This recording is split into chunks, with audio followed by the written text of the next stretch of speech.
भूतले श्रीमते भक्तिवेदांत स्वामिनिति नामिने। नमस्ते सरस्वती देवे गौरवाणी प्रचारिणे निर्विशेष शून्यवादी पाश्चात्य देशतारिणे। जय श्री कृष्ण चैतन्य प्रभु नित्यानंद श्री अद्वैत गदाधर श्रीवासादि गौर भक्तवृंद। हरे कृष्णा कृष्णा कृष्णा हरे हरे, हरे राम राम राम हरे हरे। हरे कृष्णा कृष्णा कृष्णा हरे हरे, हरे राम राम राम हरे हरे। हरे कृष्णा कृष्णा कृष्णा हरे हरे, हरे राम राम राम हरे हरे।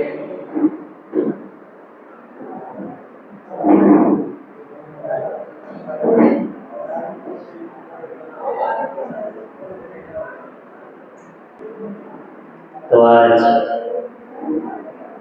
हमारे इस सेशन का 3 दिवसीय सत्र का तीसरा सेक्शन है।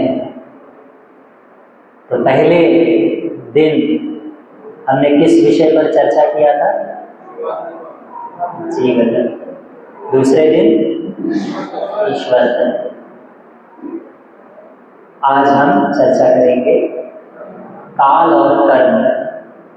ठीक है, तो हमने पूर्व में चर्चा किया था भगवद गीता विशेष रूप से 5 विषयों पर चर्चा करते हैं: ईश्वर, जीव, प्रकृति, काल और कर्म। तो हमने जीव तत्व और ईश्वर तत्व पर चर्चा किया। अब ये 3 तत्वों में हम संक्षिप्त रूप में चर्चा करेंगे और विशेष रूप से कर्म। ठीक है, और ये सब जानने का उद्देश्य क्या है, करना क्या चाहिए। तो ज्ञान प्राप्त करने का फल कब होता है? जब आप उसे जीवन में उपयोग करो, लागू करो। आप बीमार हो, आपको पता नहीं कि आपकी बीमारी क्या है, और आपको बहुत मेहनत के, बहुत जगह भटकने के पश्चात, बहुत डॉक्टरों से मिलने के पश्चात आपको ये समझ में आ गया कि आपकी बीमारी क्या है, तो बस उतने से काम चल जाएगा? नहीं, मुझे अपनी बीमारी समझ में आएगी। समझ में आने के बाद किया क्या? समझ में आने के बाद आपको पता चल गया है कि मेरी ये बीमारी है, लेकिन उस बीमारी को पता चलने के पश्चात मुख्य बात क्या है कि हमें उसका दवाई लेना पड़ता है, मेडिसिन लेना पड़ता है।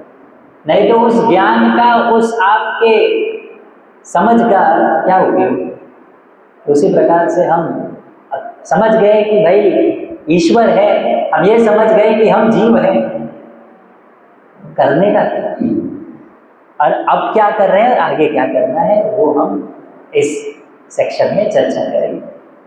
कर्म। ठीक है, तो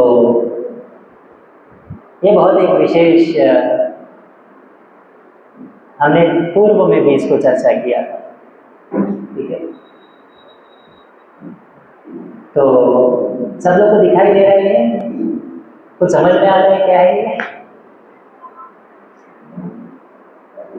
2 अंडे दिख रहे, एक अंडा ऐसा है, एक अंडा ऊपर है, बीच में सफेद है। बीच में सफेद बाउंड्री है कि नहीं? एक ऐसा है ऊपर और एक नीचे, और बीच में सफेद बाउंड्री है।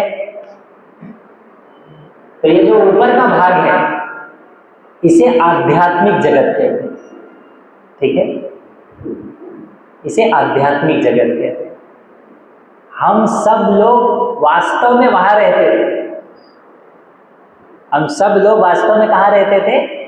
आध्यात्मिक जगत, अपने उस घर को छोड़कर हम यहां पर आए।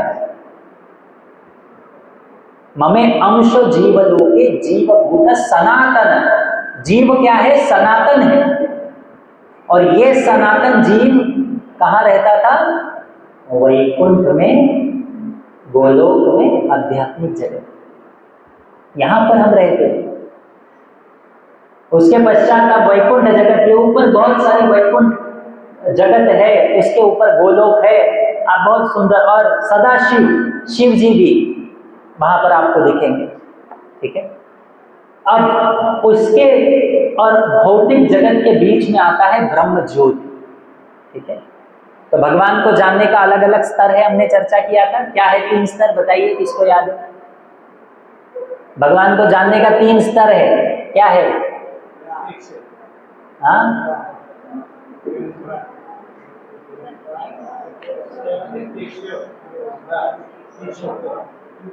भगवान को समझने का क्या मार्ग है? नहीं, भगवान का समझने का 3 स्तर क्या है? हमने किसका उदाहरण लिया? सूर्य का। तो सूर्य को समझने के 3 स्तर क्या है? सूर्य प्रकाश, दूसरा सूर्य ग्रह, तीसरा सूर्य देव। तो इसी प्रकार से ये जो ब्रह्म ज्योत है, ये भगवान के उस दिव्य निराकार तेज को प्रदर्शित करता है। तो बहुत सारे लोग जो निराकार, अब सूर्य है तो उसका प्रकाश बहुत होगा ना, तो ये प्रकाश, ये आध्यात्मिक जगत और भगवान के दिव्य धाम से और उनके देह से उत्पन्न होने वाला प्रकाश को ब्रह्म ज्योत कहते हैं। ये जो सफेद कलर का दिख रहा है, तो बहुत सारे लोग जो निराकार रूप में मानते हैं और ब्रह्म में विलीन होना चाहते हैं, ब्रह्म हम जिसको कहते हैं, ठीक है, वो है ये ब्रह्म, बीच में ब्रह्म ज्योत। ठीक है, वास्तव में सब कुछ ब्रह्म है, लेकिन ये विशेष रूप से ब्रह्म ज्योत है जहाँ पे भगवान का दिव्य साकार रूप नहीं होता। ठीक है, तो आध्यात्मिक जगत और उसके पश्चात आध्यात्मिक जगत से निकलने वाला तेज, ये सब, ये दोनों मिला के आध्यात्मिक स्तर। अब उसके नीचे आपको दिखेगा एक और अंडाकार। ठीक है, तो भगवान से 3 विष्णु विस्तृत या प्रदर्शित होते हैं। एक है कारणोदकशयी विष्णु, दूसरा है गर्भोदकशयी विष्णु, तीसरा है शिरोदकशयी विष्णु। ठीक है, अब ये है कारण सागर। देखो, भगवान विष्णु एक लेटे हुए हैं, एक सागर में लेटे हुए, ऊपर आपको दिख रहा है, और बहुत सारे छोटे छोटे छोटे छोटे अंडे दिख रहे हैं उसमें आपको। तो ये है कारण सागर। आपने पूर्व में कई सारे सीरियल या पुस्तक या चित्र देखा होगा कि भगवान लेटे हुए और बहुत सारे छोटे छोटे छोटे छोटे उसमें से ग्रह उत्पन्न हो रहे हैं। तो ये कौन है? ये है कारणोदकशयी विष्णु। ये विष्णु के वो रूप हैं जिनसे ये पूरा ब्रह्मांड निर्माण होता है, जो कि कारण सागर, ठीक है, वो कारण सागर है, वहां पर जो लेटते हैं। अब भगवान के दिव्य शरीर से अनंत ब्रह्मांड उत्पन्न होते हैं। दिख रहे, बहुत सारे छोटे छोटे ब्रह्मांड उत्पन्न हो रहे हैं। अब उसमें से एक ब्रह्मांड को थोड़ा बड़ा किया गया है, नीचे देखो, एक ब्रह्मांड को थोड़ा सा बड़ा किया है, उसमें हम रहते हैं। अब इस ब्रह्मांड में कौन निर्माण करता है? गर्भोदकशयी विष्णु। इस ब्रह्मांड में और एक विष्णु है, गर्भोदकशयी विष्णु। हमने कल इसका बड़ा चित्र देखा, और गर्भोदकशयी विष्णु के नाभि से ब्रह्मा जी प्रकट होते हैं। हमने चित्र देखा है, विष्णु जी के नाभि से ब्रह्मा जी प्रकट होते हैं। तो ये एक ब्रह्मांड में 14 लोक है। ठीक है, 14 लोक। तो हम उस 14 लोक के भूमंडल में एक छोटे से ग्रह पृथ्वी पर रहते हैं। ठीक है, हम समझ गए हम कहाँ रहते हैं। तो ये हमारा स्थान है। अब हम वहां रहते थे और यहाँ पर आए। उसे आध्यात्मिक जगत कहते हैं, इसे भौतिक जगत कहते हैं। समझ गया? वो आध्यात्मिक जगत, ये भौतिक जगत। आध्यात्मिक जगत में, आध्यात्मिक जगत को क्या कहा जाता है? ये भौतिक जगत जो है ये पूरी सृष्टि का केवल 1/4 है। समझो, आध्यात्मिक जगत और भौतिक जगत, तो आध्यात्मिक जगत 3/4 भाग, मतलब 75%, और भौतिक जगत कितना है? 25%।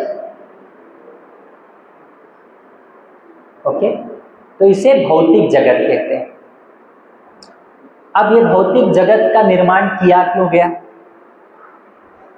भौतिक जगत का निर्माण, ये जो संसार है इसका भगवान ने निर्माण किया ही क्यों? अच्छा प्रश्न। हमको इतना भोगना पड़ रहा है, यहाँ पर इतना दुख है, तो भगवान ने ये बनाया ही क्यों? इतने दुखों का कारण क्या है? भगवान क्या हमें पीड़ा देने में आनंद ले रहे हैं, हमें दुख देने में आनंद ले रहे हैं? और अगर ऐसा है तो फिर भगवान का है क्या? भगवान के हृदय में करुणा नहीं है? भगवान तो करुणा के सागर है। फिर हमें दुखी बनाने के पीछे, ये संसार बनाने के पीछे क्या उद्देश्य? इसमें गाना भी निकलता है, दुनिया बनाने वाले क्या तेरे मन में सब, काहे को दुनिया बनी, क्यों दुनिया बनाए?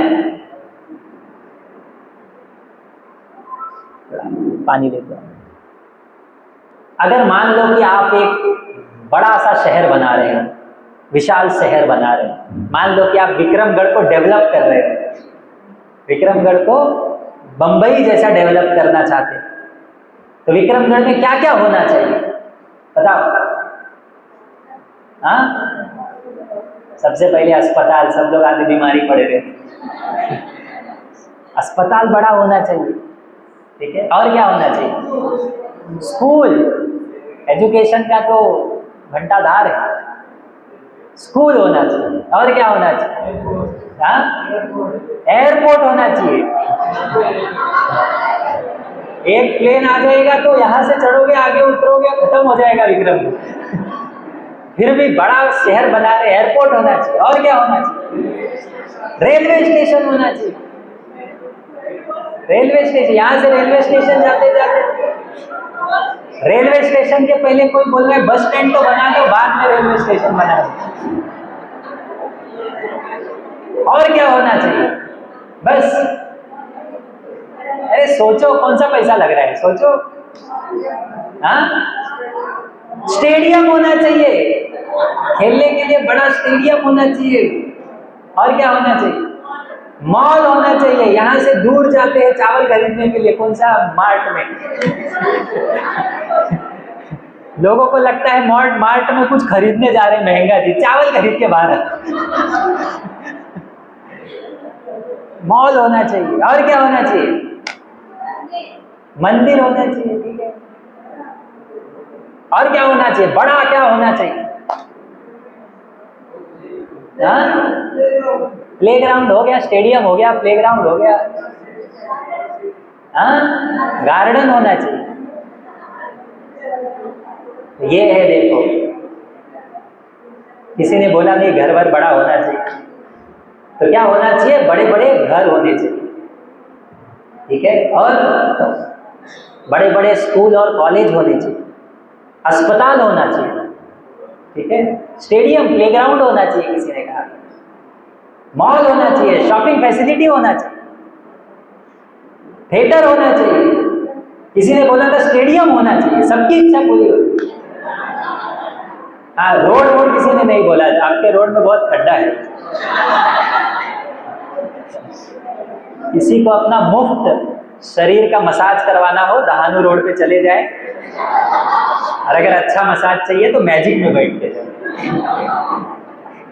ठीक है? कमर पे पट्टा बांध के चले। ये किसी ने बोला था एयरपोर्ट होना चाहिए, एयरपोर्ट भी हम बना देंगे, उसमें क्या, भगवान की इच्छा है। गार्डन होना चाहिए, पार्क होना चाहिए, ठीक है? तो इतने सब चीजें होनी चाहिए।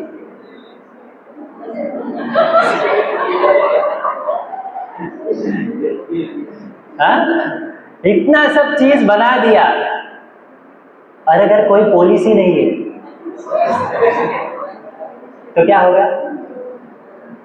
हाँ, सब चीज बना दिया, दिन दहाड़े लूट मार हो रहा है, अच्छा होगा? हाँ, किसी ने सोचा कि अगर बड़ा शहर बना तो जेल होना चाहिए?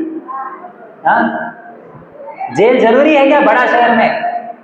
हाँ, कौन बोलता है होना चाहिए? होना चाहिए कि नहीं होना चाहिए?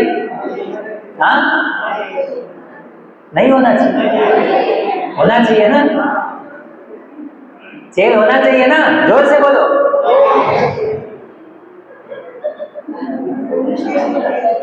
पुलिस स्टेशन चाहिए, जेल चाहिए। अब जेल में जाने के बाद बहुत, मॉल में जाते हो तो कुछ आनंद मिलता है, आप थिएटर में जाते हो, प्लेग्राउंड में जाते हो, कहीं पे जाते हो तो आनंद मिलता है। जेल क्यों बनना चाहिए? क्या आवश्यकता है जेल? हाँ, सिक्योरिटी। जेल में कौन जाता है? आप बोलते हो कि बड़ा दिन हो गया जेल नहीं गया, चलो 1 महीना जेल जा गया, ऐसा कोई बोलता है? जेल क्यों होना चाहिए? हाँ, चोरों के लिए, गुनहगारों के लिए, है कि नहीं? तो जेल में अगर कोई जाता है तो किसकी गलती है? पुलिस की या उस चोर की? चोर की ना। तो जेल बनाना आवश्यक है। क्यों? क्योंकि उसमें जो लोग गलती करेंगे, गुनाह करेंगे, चोरी करेंगे, उसको उसमें डाला जाए। लेकिन जेल होना आवश्यक है। अब जेल में जाने के पश्चात क्यों डाला जाता है? कोई व्यक्ति को, चोर को पकड़ के जेल में क्यों डाला जाता है? ताकि वो सुधरे, अंदर जाके वो सुधरे, ठीक है? और पता चला जेल में जाने के पश्चात आपको मस्त एलसीडी टीवी लगा दिया, आपको पिज्जा बर्गर 3 टाइम आ रहा है, एसी लगा हुआ है, बड़े बड़े गद्दे हैं, एकदम है बढ़िया फैसिलिटी, तो आप जेल के बाहर आओगे क्या? बोले तो नहीं, यही अच्छा है, ये तो हमारे घर में भी नहीं थी। तो जेल में जाने के बाद क्या किया जाता है? पीटा जाता है ताकि वो सुधरे। जेल में जाने के बाद एक तो वो सुधरे, रेक्टिफिकेशन, दूसरा उसे दंड दिया जाता है, पत्थर तुड़वाया जाता है ताकि वो सुधरे, उसे दुख दिया जाता है। पर दुख देने का उद्देश्य क्या है? पुलिस को मजा आता है, सरकार को मजा आता है, इसको दुख है, ये मेरा दुश्मन, ऐसा नहीं। उद्देश्य क्या होता है? ये सुधरे। तो अगर उसको दंड मिल रहा है, अगर उसे पत्थर तोड़ना पड़ रहा है, अगर उसे किसी प्रकार की पीड़ा हो रही है, तो उसका कारण कौन है? वो खुद। पुलिस है क्या उसका कारण? पुलिस को वो गुनाह लगा सकता है क्या? नहीं। गुनहगार कौन है? खुद। अगर उसे दंड दिया जा रहा है तो उसका कारण कौन है? वो खुद। अगर जेल में बंद है, कैद के जैसा है, तो उसका कारण कौन है? वो खुद। पुलिस तो अपना काम कर रहा है, ठीक है? तो उसी प्रकार से ये भौतिक जगत भी एक जेल है। ये पूरा भौतिक जगत क्या है? जेल है। आध्यात्मिक जगत से हम इस जगत में आए, इसका गुनहगार कौन है? हम खुद। यहाँ पे आके हमें दंड दिया जा रहा है, हमें पीटा जा रहा है, इसका कारण कौन है? हम खुद। इसमें भगवान को कुछ मजा आ रहा है क्या? नहीं। वो तो बोले भैया तुमने गलती किया है, जाओ, तुम्हारी इच्छा है, जाओ। अब जेल में जाने के पश्चात पहला काम क्या करते हैं? पहला काम क्या करते हैं? जेल में जाने के बाद आप सूट बूट पहन के, कोट वोट पहन के आपको लेकर गए, तो जेल में जाने के बाद पहला काम क्या करेंगे? कैदी का कपड़ा देते, वेलकम टू जेल, आपको कैदी का कपड़ा दिया जाए। उसी प्रकार से जेल में जाने के पश्चात हमें शरीर प्राप्त होता है। ये क्या शरीर है? ये कैदी का कपड़ा है, इस पे ज्यादा घमंड मत करो। इसे हम बहुत सज रहे, सवार रहे हैं, घंटों ये कर रहे हैं, कैदी का कपड़ा है ये, इसमें हम दुख भोग रहे हैं। तो कैदी को अगर क्या हुआ जाता है? पीटा जाता है। उसे डंडों से पीटा जाता है, उसे काम करवाया जाता है। उसी प्रकार से इस भौतिक जगत में किससे पीटा जाता है? कैदियों को चाबुक से पीटा जाता है, डंडे से पीटा जाता है। इस भौतिक जगत में त्रिशूल से पीटा जाता है। ये त्रिशूल क्या है? ये तीन चीज क्या है? हमने चर्चा किया था, आदि दैविक, आदि भौतिक, आदि आत्मिक। ये तीन प्रकार का क्लेश, ठीक है। और जेलर कौन है? दुर्गा। दुर्ग, संसार ना दुर्ग कहा जाता है, जेल। इसकी जेलर कौन है? दुर्गा। ये भगवान की शक्ति है। और हम इस संसार में बराबर पिटते रहे, मार खा के सुधरे, ये पूरा उत्तरदायित्व तो किसका है? माता दुर्गा। तो जेलर है। और उसी प्रकार से अब ऐसा नहीं है कि उसे पीड़ा देती है। अब कोई व्यक्ति सुधरना चाहता है तो उसको फैसिलिटेट करे, ठीक है। तो वो शक्ति है।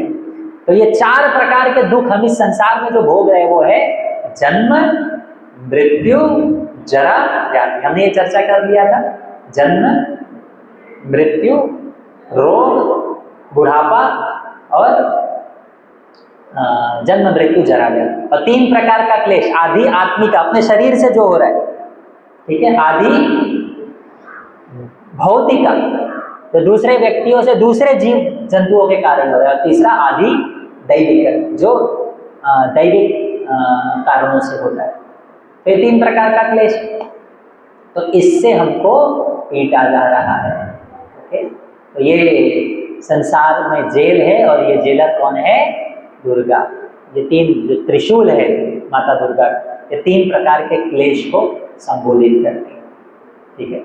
अब अगेन वापस से, इसमें माता दुर्गा का कोई गलती नहीं, शिव जी का कोई गलती नहीं, भगवान का कोई गलती नहीं। गलती किसका है? हमारा। वो सिर्फ आपको अपने कर्मों का फल मिला। अब बहुत सारे लोग हैं उसमें, यमदूत है, चित्रगुप्त है, यमराज है, वो सब लगे हुए। क्यों? आपको अपने दंड का, आपको अपने कर्म का दंड मिला, ठीक है। अब तो ये त्रिशूल हमने चर्चा किया, ये तीन प्रकार के दुख। तो सब समझ के हम आए कहाँ से? हम सब लोग कहाँ से आए? आध्यात्मिक जगत से। हम भगवान के संग रहते थे, हम भगवान के संग खेलते थे, कूदते थे, अलग अलग प्रकार की क्रीड़ाएं करते थे। उनको छोड़कर हम इस भौतिक जगत में आए। हम भगवान के साथ थे, लेकिन एक समय पर हमने भगवान को कहा। अब इसका अलग अलग जन का अलग अलग कारण, लेकिन सबसे मुख्य कारण है कि हम स्वयं भगवान बनना चाहते हैं। हम बोले भगवान हम आपके साथ नहीं रहना चाहते, हम आपसे अलग होकर आनंद भोगना चाहते। ये हमारा जो है दोष था। क्या दोष था? हम आपसे अलग होकर आनंद भोगना चाहते, और यही हमारे सारे दुखों का कारण। सब बोलिए, हमारे दुखों का कारण क्या है? जोर से बोलिए। हम भगवान से अलग होकर आनंद भोगना चाहते हैं। हमारे सारे दुखों का कारण है, सब बोलिए।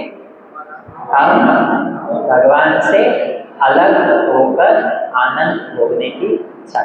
इसी को काम कहते हैं। क्या कहते हैं? काम। वो आनंद जो भगवान से विपरीत भोगने की इच्छा हो, उसको कहते हैं काम। क्या कहते हैं? काम।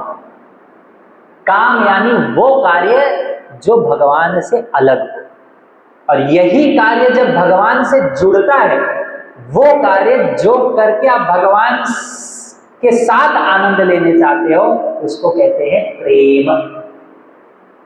तो प्रेम और काम ये दो विपरीत है। हमारे दुखों का कारण क्या है? काम। और अगर इस दुख से मुक्ति प्राप्त करना है तो क्या करना होगा? प्रेम। अब वो लैला मजनू वाला प्रेम नहीं, उसको भी काम कहते हैं। प्रेम जो शब्द है केवल भगवान के संदर्भ में ही उपयोग किया जा सकता है।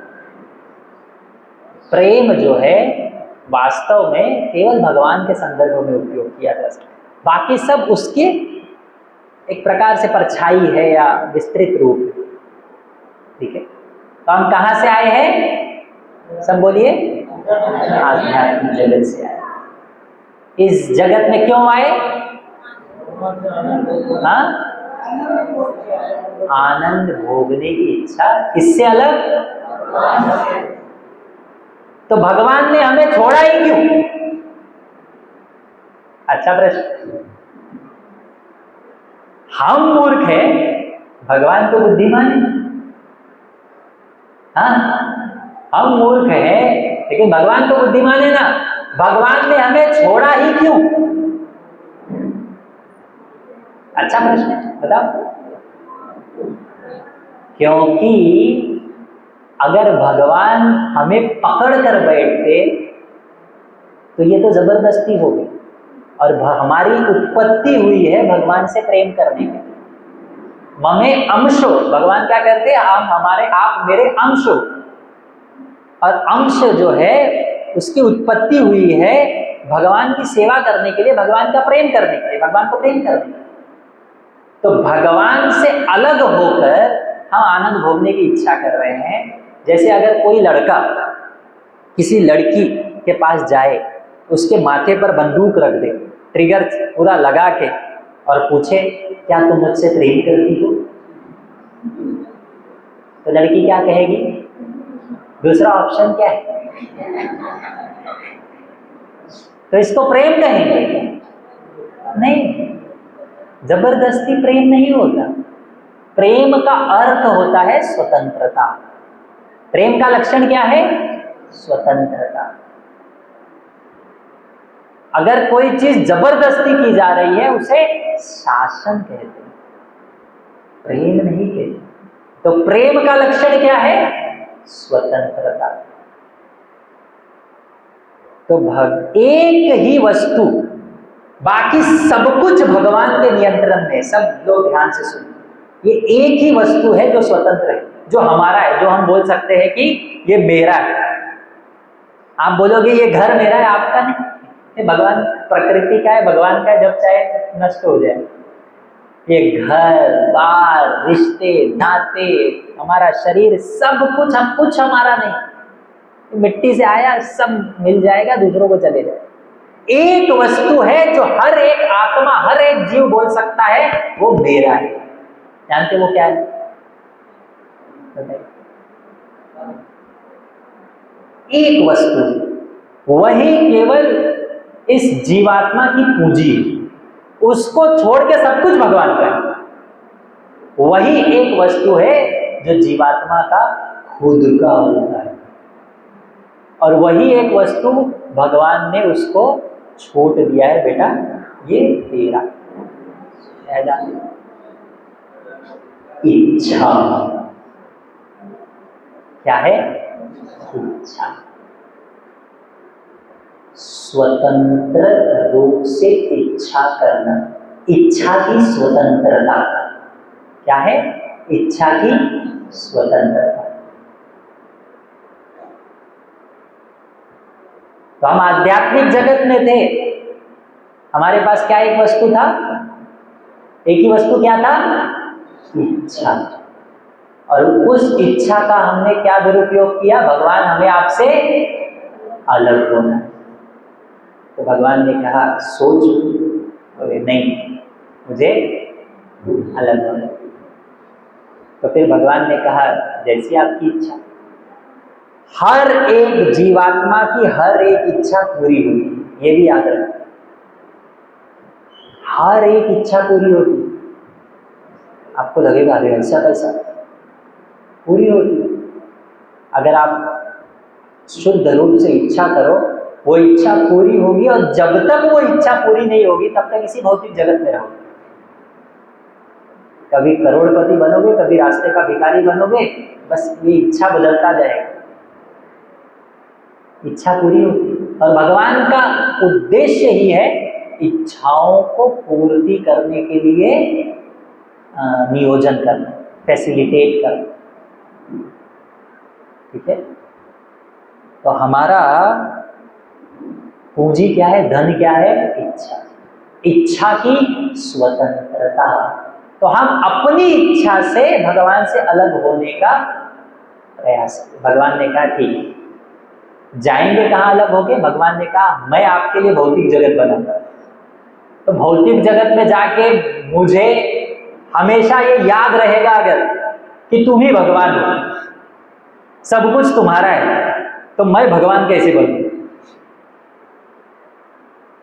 आप किसी के घर में गए, नया आदमी आपका, आप गेस्ट बन के किसी के घर में गए, सोफे पे बैठे हो बड़े आराम से एकदम शिष्टाचार से, उसने कुछ घर से लाया, तब आप 4 बिस्किट पड़ाए, 1 बिस्किट खाओगे, थोड़ा सा नमकीन खाओगे, थोड़ा पानी पियोगे, शिष्टाचार से बैठोगे, फिर चले जाओगे, है कि नहीं?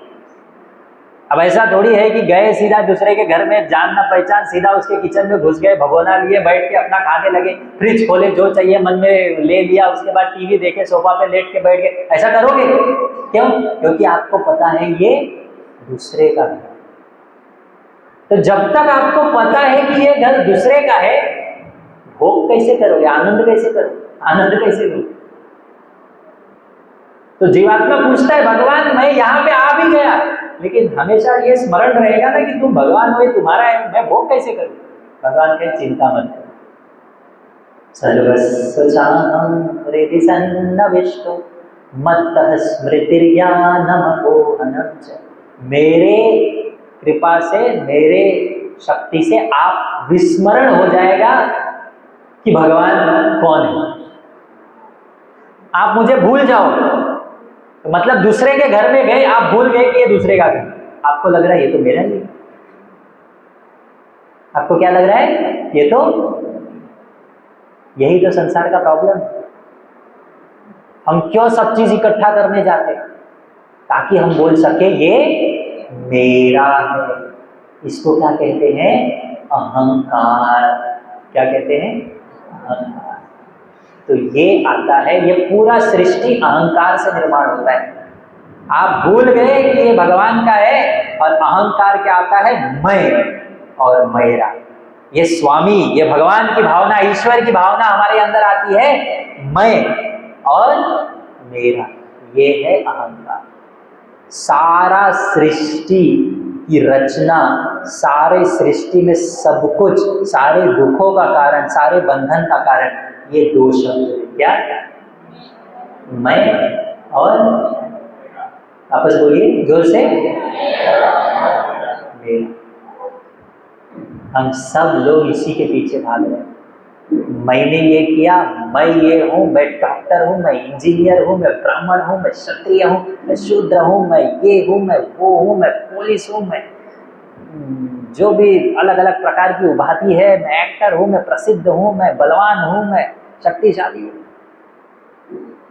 और दूसरा, ये मेरा घर है, ये मेरे लोग हैं, ये मेरा पुत्र है, ये मेरा परिवार है, ये मेरी प्रॉपर्टी है, ये गाड़ी मेरा है, मेरा मेरा मेरा मेरा। इसी 2 चीज के पीछे हम भागते, भागते ही नहीं भागते? मैं और मेरा, इसको अहंकार कहते हैं। और इसी को हम क्या करते हैं, किसी के पास अगर ज्यादा है तो हमको लगता है अरे ये तो सफल आदमी है, ये तो सफल आदमी है, मैं बेचारा पीछे रह गया। द्वेष उत्पन्न होता है, कंपटीशन उत्पन्न होता है, मैं उसको हरा के रहूंगा, मैं उससे आगे बढ़ूंगा। हम एक दूसरे से स्पर्धा करते हैं। क्यों? ये मेरा बढ़ाने के लिए, ये मैं को बढ़ाने के लिए, ये स्वामी की भावना को बढ़ाने के लिए। ये आया कहाँ से? भगवान से अलग होकर। किसके कारण? हमारी इच्छा से। मैं मेरा, मैं मेरा, मैं मेरा, मैं। और इसी कारण हम इस संसार में भाग रहे, भाग रहे, भाग रहे, भाग रहे, एकत्रित करने के पीछे, बड़ा बनने के पीछे, पद प्राप्त करने के पीछे, प्रसिद्धि प्राप्त करने के पीछे, ऐश्वर्य प्राप्त करने के पीछे भाग रहे, भाग रहे, भाग रहे, भाग रहे। केवल ये 2 वस्तु के कारण, मैं और मेरा। क्यों? क्योंकि हम भगवान से अलग होना चाहते थे, स्वतंत्र होना चाहते थे। लेकिन ये स्वतंत्र अलग होकर ना आनंद प्राप्त होता नहीं है।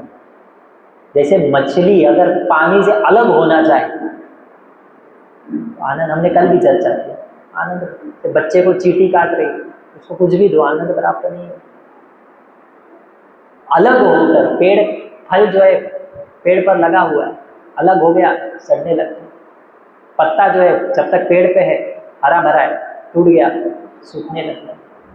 हमारा वही हाल है, हम वो वृक्ष से टूट गए, इसीलिए इस संसार में भोग रहे।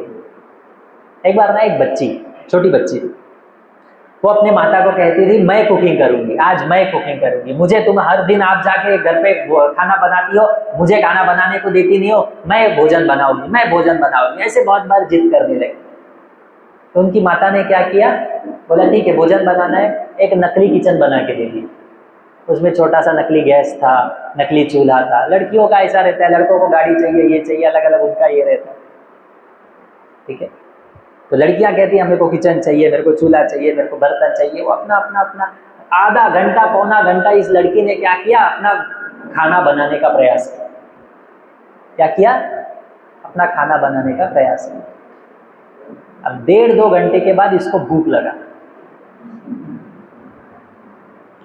तो ये अपना खाना बनाया हुआ खा सकती है क्या? किसके पास जाएगी, माता के पास, क्योंकि उसी को पता है कि भोजन कैसे बना। जैसे बच्चा बोलता है मुझे गाड़ी चाहिए, मुझे गाड़ी चाहिए, मुझे गाड़ी चाहिए, गाड़ी चाहिए, वो पिताजी लाके उसको गाड़ी देते हैं, वो बहुत घूमता है गाड़ी। स्कूल जाना है तो किससे जाएगा, एक्चुअल गाड़ी से। उसी प्रकार से इस संसार में आए हैं तो हमको ये खिलौने दिया गया है, हम इससे खेल रहे हैं, लेकिन आत्मा का भूख क्या है, भगवान से प्रेम करना। ये जो अंदर तड़पता है ना, आनंद की इच्छा होती है ना हर एक व्यक्ति की, ये क्या है, ये भगवान से अलग हो गए इसलिए आनंद की भूख इच्छा है। हम उनसे मिलकर, उनसे जुड़कर वो इच्छा को पूर्ण करना चाहते हैं। वो भूख है हमारी, हमारी नहीं, हर एक जीव की वो भूख है, वही भूख है। लेकिन हम उसे इस संसार की वस्तुओं से देने का प्रयास करते हैं। आत्मा भूखा है, मुझे भगवान से प्रेम करना है, इस भूख से वो रो रहा है, इस भूख से वो दुखी है। हम क्या करते हैं, ये लो गाड़ी, ये लो बंगला, ये लो रिश्ता, ये लो प्रसिद्धि, ये लो धन। थोड़े समय के लिए आत्मा भटक जाता है, विचलित हो जाता है, लेकिन वापस से वही भूख उत्पन्न हो जाती है, वापस से वही भूख उत्पन्न हो जाती है। इसीलिए कई बार हम देखते हैं कि सबसे बड़ा जो शक्ति है इस संसार में, अलग अलग प्रकार का आनंद है, लेकिन सबसे बड़ा आनंद क्या है, जो आनंद एक संबंध या किसी रिश्तों में आता है, वो आनंद सबसे बड़ा है। क्यों? क्योंकि वो हमारा भूख है। आपके पास करोड़ों रुपया है, लेकिन आपका बच्चा अगर बीमार है तो क्या आपका करोड़ों रुपया आनंद प्रदान प्राप्त आपको आनंद देगा? आपके पास करोड़ों रुपया है, आपके बच्चे को कैंसर है और डॉक्टर बोलेगा कि अब मैं आपको बच्चे को बचा सकता हूं, लेकिन मुझे करोड़ों रुपया चाहिए, आप दोगे कि नहीं दोगे? क्यों? क्योंकि वो रिश्ता जो है इस धन से अधिक आनंद देता है। तो ये जो संबंध का आनंद है ना, प्रेम का आनंद, ये हर एक व्यक्ति चाहता है, बस ये नहीं चाहता है कि इसका स्रोत क्या है, इसका मूल चालू कहां से हुआ है, इसीलिए हम भटकते हैं। अब ये भी एक दूसरा कारण बहुत महत्वपूर्ण, हर एक व्यक्ति जिससे भी प्रेम करता है, जिसके साथ भी वो जुड़ा हुआ है, जिसके साथ भी उसका संबंध है, उसे लगता है कि इसमें सारे गुण होने चाहिए, ठीक है, सारे गुण होने चाहिए। नम्र होना चाहिए, शक्तिशाली होना चाहिए, प्रसिद्ध होना चाहिए, बलवान होना चाहिए, अच्छा सा वक्ता होना चाहिए, मुझे समझना चाहिए, मेरे बुरे वक्त में हमेशा खड़े रहना चाहिए, कभी मुझे भला बुरा नहीं कहना चाहिए, हमेशा मेरी सेवा के लिए तैयार रहना चाहिए, इतनी शक्ति रहे कि हमेशा मेरा रक्षण करना चाहिए। सारे गुण हम लोग अपने संबंध में अपेक्षा करते हैं और यही सोच के तो व्यक्ति संबंध बनाता है। लेकिन बाद में पता चलता है ये तो सब इतना गुण तो हो ही नहीं सकता, सुंदर होना चाहिए, इतना गुण तो एक व्यक्ति में हो ही नहीं सकता। तो फिर क्या होता है कि सपना कुछ और देखा था, हकीकत कुछ और निकला, ट्रेलर में कुछ और दिखाया था, पिक्चर तो कुछ और निकला। तो फिर क्या होता है, संबंध में दरार आते हैं। बोलते अरे मैंने ये अपेक्षा नहीं किया था, ये अपेक्षा नहीं किया था, ये अपेक्षा नहीं किया था, अलग अलग प्रकार से उस संबंध में दरार आने लगती है, भेदभाव आने लगता है। क्यों? क्योंकि हम हर संबंध में 100% परफेक्शन या पूर्णता की अपेक्षा करते हैं। क्यों ये अपेक्षा करते हैं? क्योंकि यही तो आदत है ना, क्योंकि हम भगवान के साथ संबंध रखते थे और हमें आदत है 100% पूर्णता के संबंध का, लेकिन हम उनको छोड़ कर आ गए हैं। मान लो कि कोई लड़की बहुत राजघराने की है, बहुत बड़े परिवार की है, उसके पास बहुत सारा धन है, ऐश्वर्य है, उसकी एक आदत है कि कब उठना है, उसकी सेवा किस प्रकार से हो, क्या उसे प्राप्त करना है, क्या नहीं प्राप्त करना है, उसे एक आदत है।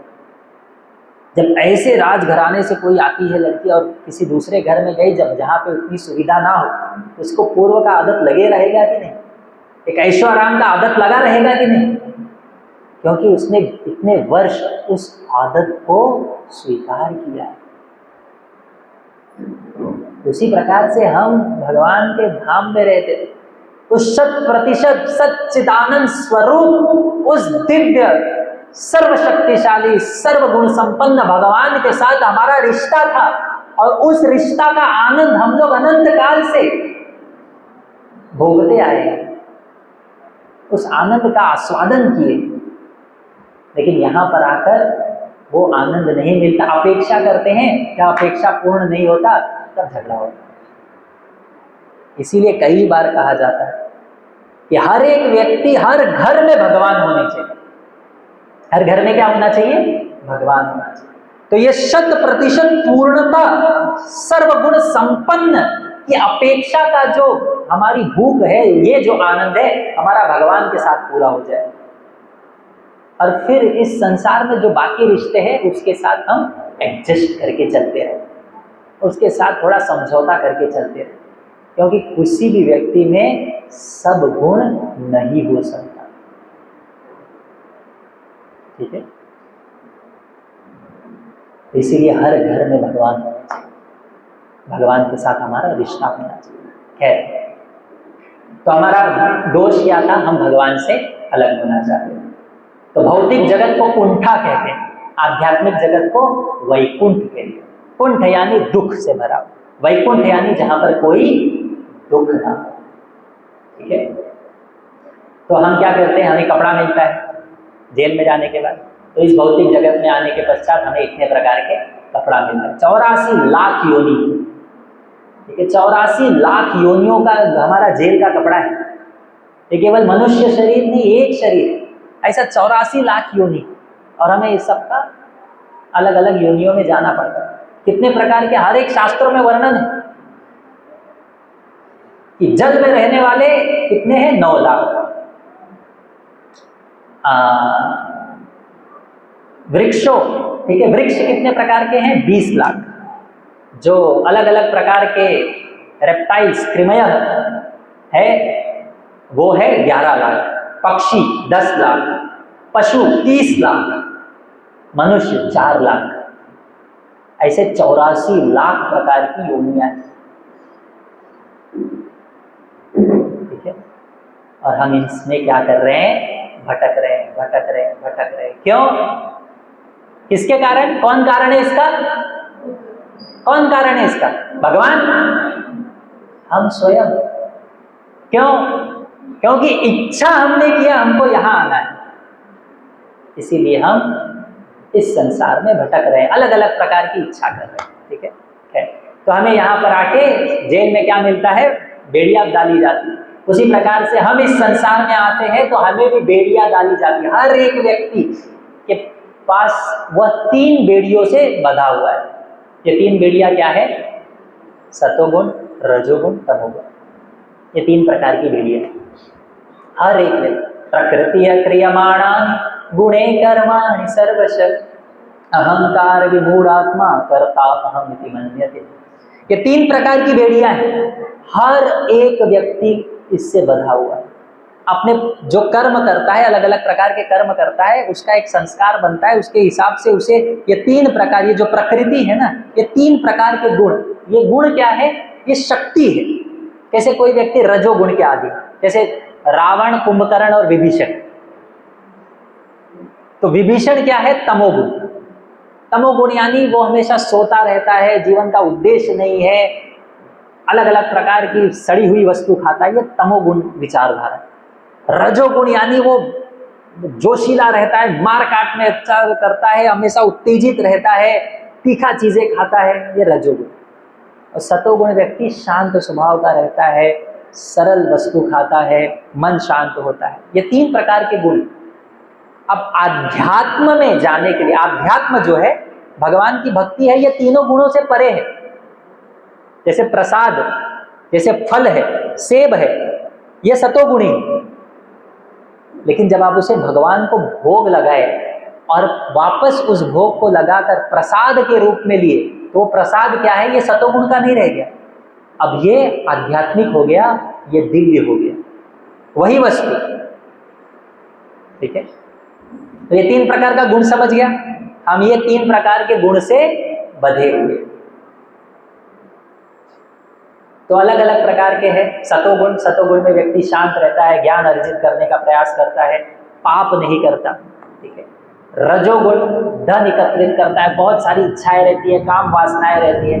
और तमोगुण वो आलसी रहता है, सोता रहता है, हमेशा भ्रमित रहता है। ठीक है। अब सब वस्तुओं को 3 प्रकार में बांटा जा सकता है, हर एक चीज को।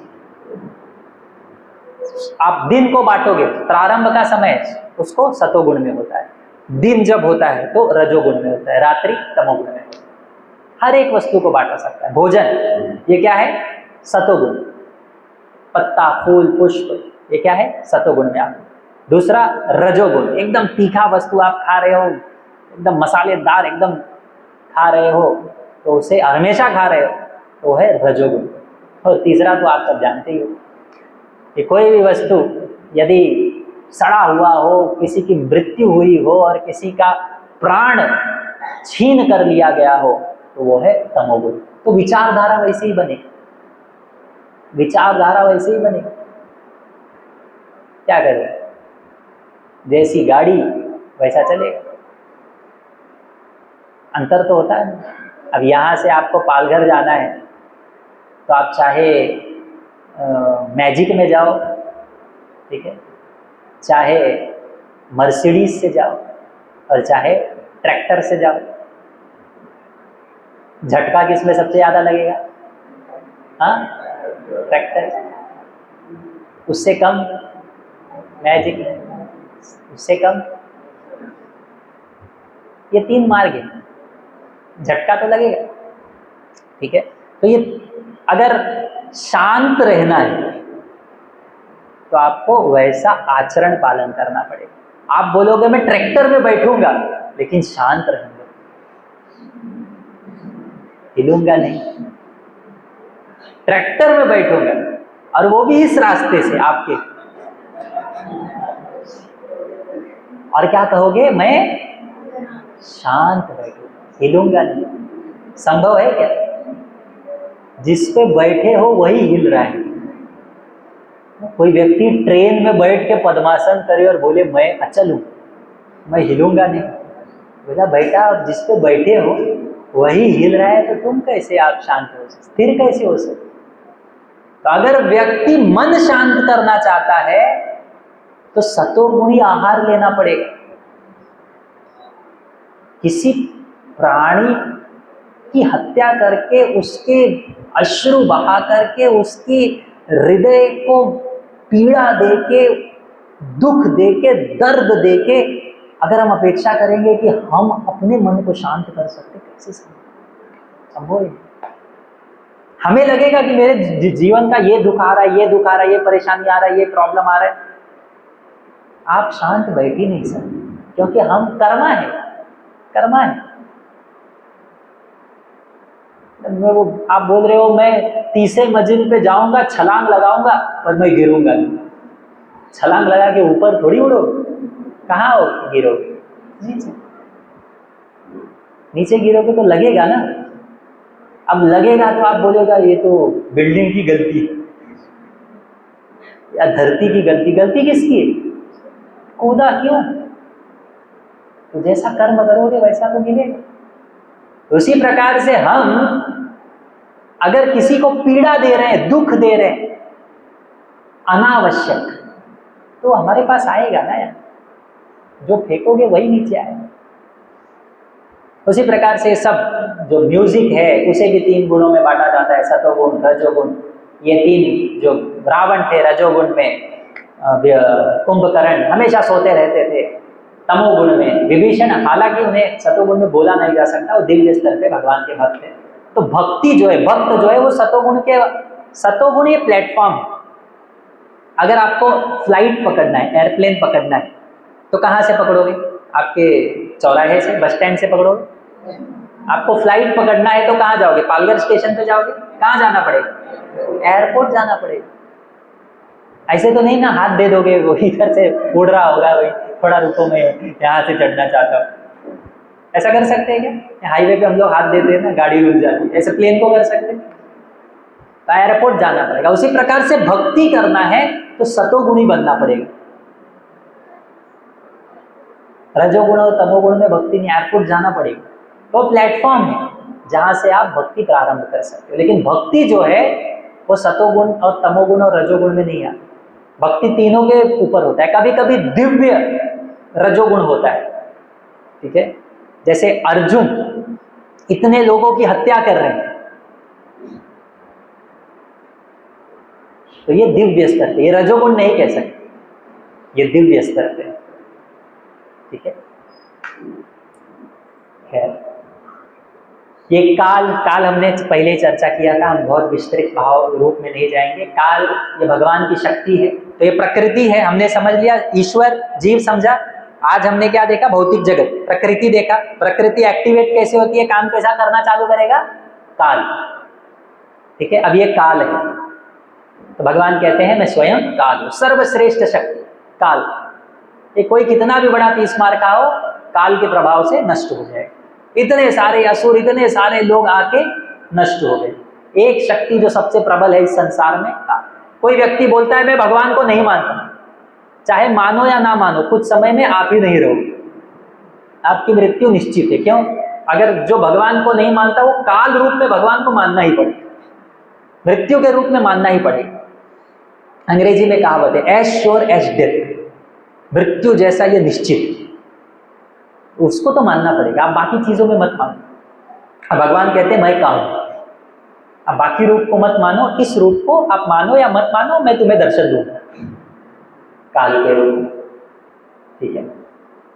अब ये चक्र है, हमने चर्चा किया था सतयुग, त्रेता युग, द्वापर युग। ये काल भी बहुत विशाल है, ठीक है? संक्षिप्त में बताता हूं कि एक ब्रह्मांड जो होता है, ब्रह्मा जी का 100 वर्ष होता है। कितना वर्ष होता है? 100 वर्ष। ब्रह्मा जी का 100 वर्ष का एक दिन ये 4 चक्र होता है, सतयुग, त्रेता युग, द्वापर युग, कलयुग। ये एक चक्र, ऐसा 1000 चक्र ब्रह्मा जी का एक दिन, और ऐसा ही एक रात। और ऐसे ब्रह्मा जी का 100 वर्ष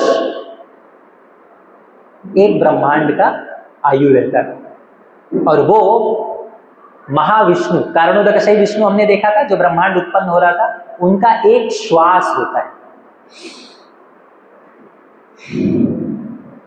एक ब्रह्मांड निर्माण हुआ और नष्ट हो गया। जब श्वास अंदर लेते हैं सारा ब्रह्मांड अंदर आता है, जब श्वास छोड़ते हैं सारा ब्रह्मांड उत्पन्न होता है। और एक ब्रह्मांड की आयु 100 वर्ष ब्रह्मा की। एक सतयुग, द्वापर, कलयुग 4,32,000, त्रेता द्वापर युग 8,64,000, त्रेता युग लगभग 12 लाख, सतयुग 18 लाख। इतना एक युग चक्र है। और ऐसे 1000 और फिर 2000, ऐसे ब्रह्मा जी के 100 वर्ष, ये है काल। उसमें हम एक छोटे से 100 वर्ष के आयु में, ये कलयुग 4,32,000 साल का, उसमें हम 70-80 साल के लिए, उसमें हम इस विशाल ब्रह्मांड में थोड़ा सा प्रॉपर्टी इकट्ठा करके, उसमें हमें अहंकार, मैं और मेरा, थोड़ा अपने आप को उच्च दृष्टि से और विशाल समय की दृष्टि से देखो कि हम कर क्या रहे हैं। ये हमारा भ्रम है, इसी को माया कहते हैं। कि मार खा रहे हैं, पिट रहे हैं, लेकिन इथेच रहना है, यही भी आनंद है। किसने देखा है, मजा कर, यही माया है, यही भ्रम है।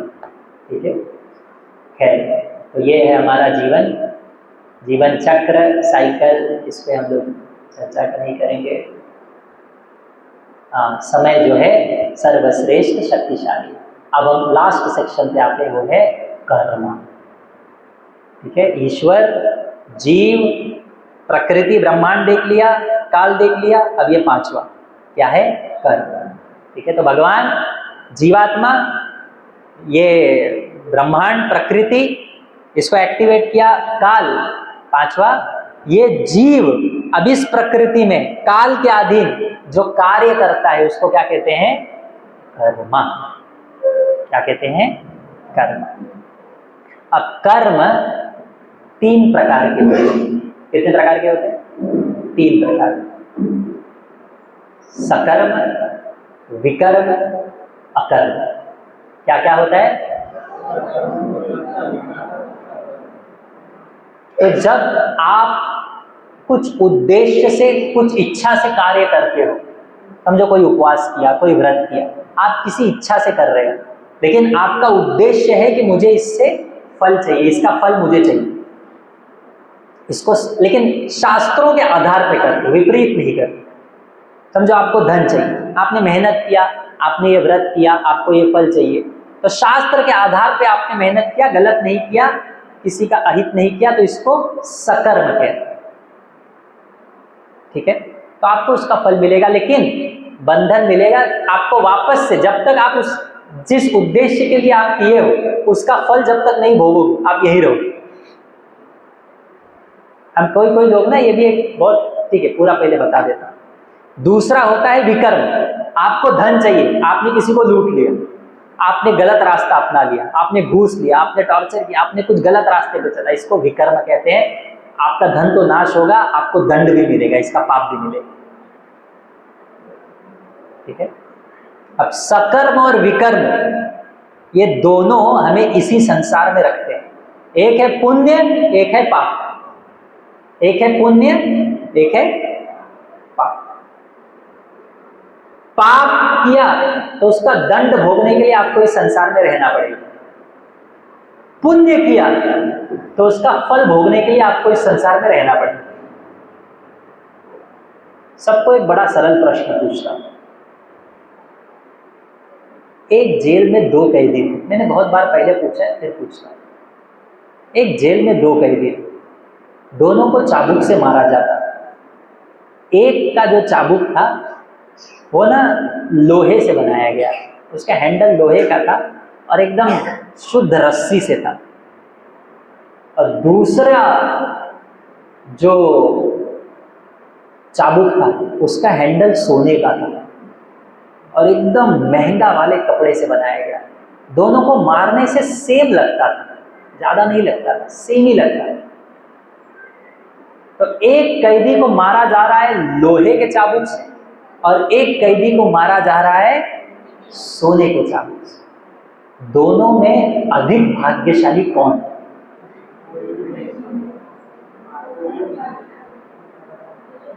बोलो, दोनों में अधिक भाग्यशाली कौन है? सोने वाला ना?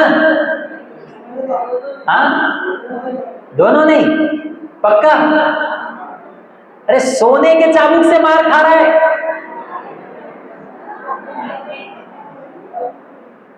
तो ये सब समझना कितना आसान है। मार तो दोनों खा रहे हैं। लेकिन ये हम कैसा जीवन जीते हैं पता है? हम जीवन जीते हैं कि उस लोहे के चाबुक वाला मार जैसा खा रहा है, वो सोच रहा है कि मेरा कब भाग्योदय होगा, कब मेरा नसीब आएगा कि मैं उसके जैसे सोने के चाबुक से मार खाऊंगा। क्या नसीब है उसका। ऐसा हम अपना जीवन जीते कैसे? तो एक व्यक्ति संसार में बाह्य दृष्टि से गरीब है, कुरूप है, प्रसिद्ध नहीं है, साधारण है, इस संसार के दुखों से भोग रहा है, और एक व्यक्ति इस संसार में अमीर है, धन है, गाड़ी है, बंगला है, दोनों परेशान है इस संसार में, दोनों जेल में है, दोनों आधिदैविक, आध्यात्मिक, आदि भौतिक चाबुक से पीटे जा रहे हैं। लेकिन हमें क्या लगता है कि कब हमारा भाग्योदय होगा कि वहां जाके मार खाऊंगा। ये सोचते हैं कि नहीं सोचते? अब नहीं बोलेगा तो यही हम सोचते हैं कि कब वो सोने का चाबुक मिलेगा। अरे मार तो वो भी खा रहा है, अरे लेकिन हम सोचते हैं लेकिन अलग मार खा रहा है, मजा कुछ अलग, सोने के चाबुक से मार खा रहा है। मार खाने का स्टैंडर्ड, यही हमारा दुर्भाग्य है। हम इसी पाप पुण्य में पड़े हैं। हम अलग ये व्रत करेंगे, ये जाएंगे, ये चढ़ाएंगे, वो चढ़ाएंगे, क्यों? क्योंकि हमें धन मिले, प्रसिद्धि मिले, ऐश्वर्य मिले। गलत नहीं है, करना है करो, लेकिन यही सब कुछ है ये गलत। ये समझो कि इससे दुख नष्ट नहीं हो। तो ये पाप और पुण्य, ये दोनों से इसको फल भोगना पड़ेगा, दंड मिलेगा, इसको भी अपना फल भोगना पड़ेगा, सुख मिलेगा, लेकिन दोनों इस संसार में रहना पड़ेगा और पिटेगा। तो इस संसार से अगर बाहर जाना है तो क्या करना होगा? ना सकर्म ना विकर्म। क्या करना होगा? अकर्म। क्या करना होगा? अकर्म। अब अकर्म का मतलब ये नहीं कि कुछ नहीं करना, ये करने से भी प्रॉब्लम, ये करने से भी प्रॉब्लम, तो कुछ नहीं करें। ये भी एक तत्व है। ये भी ऐसे लोग सोचते हैं,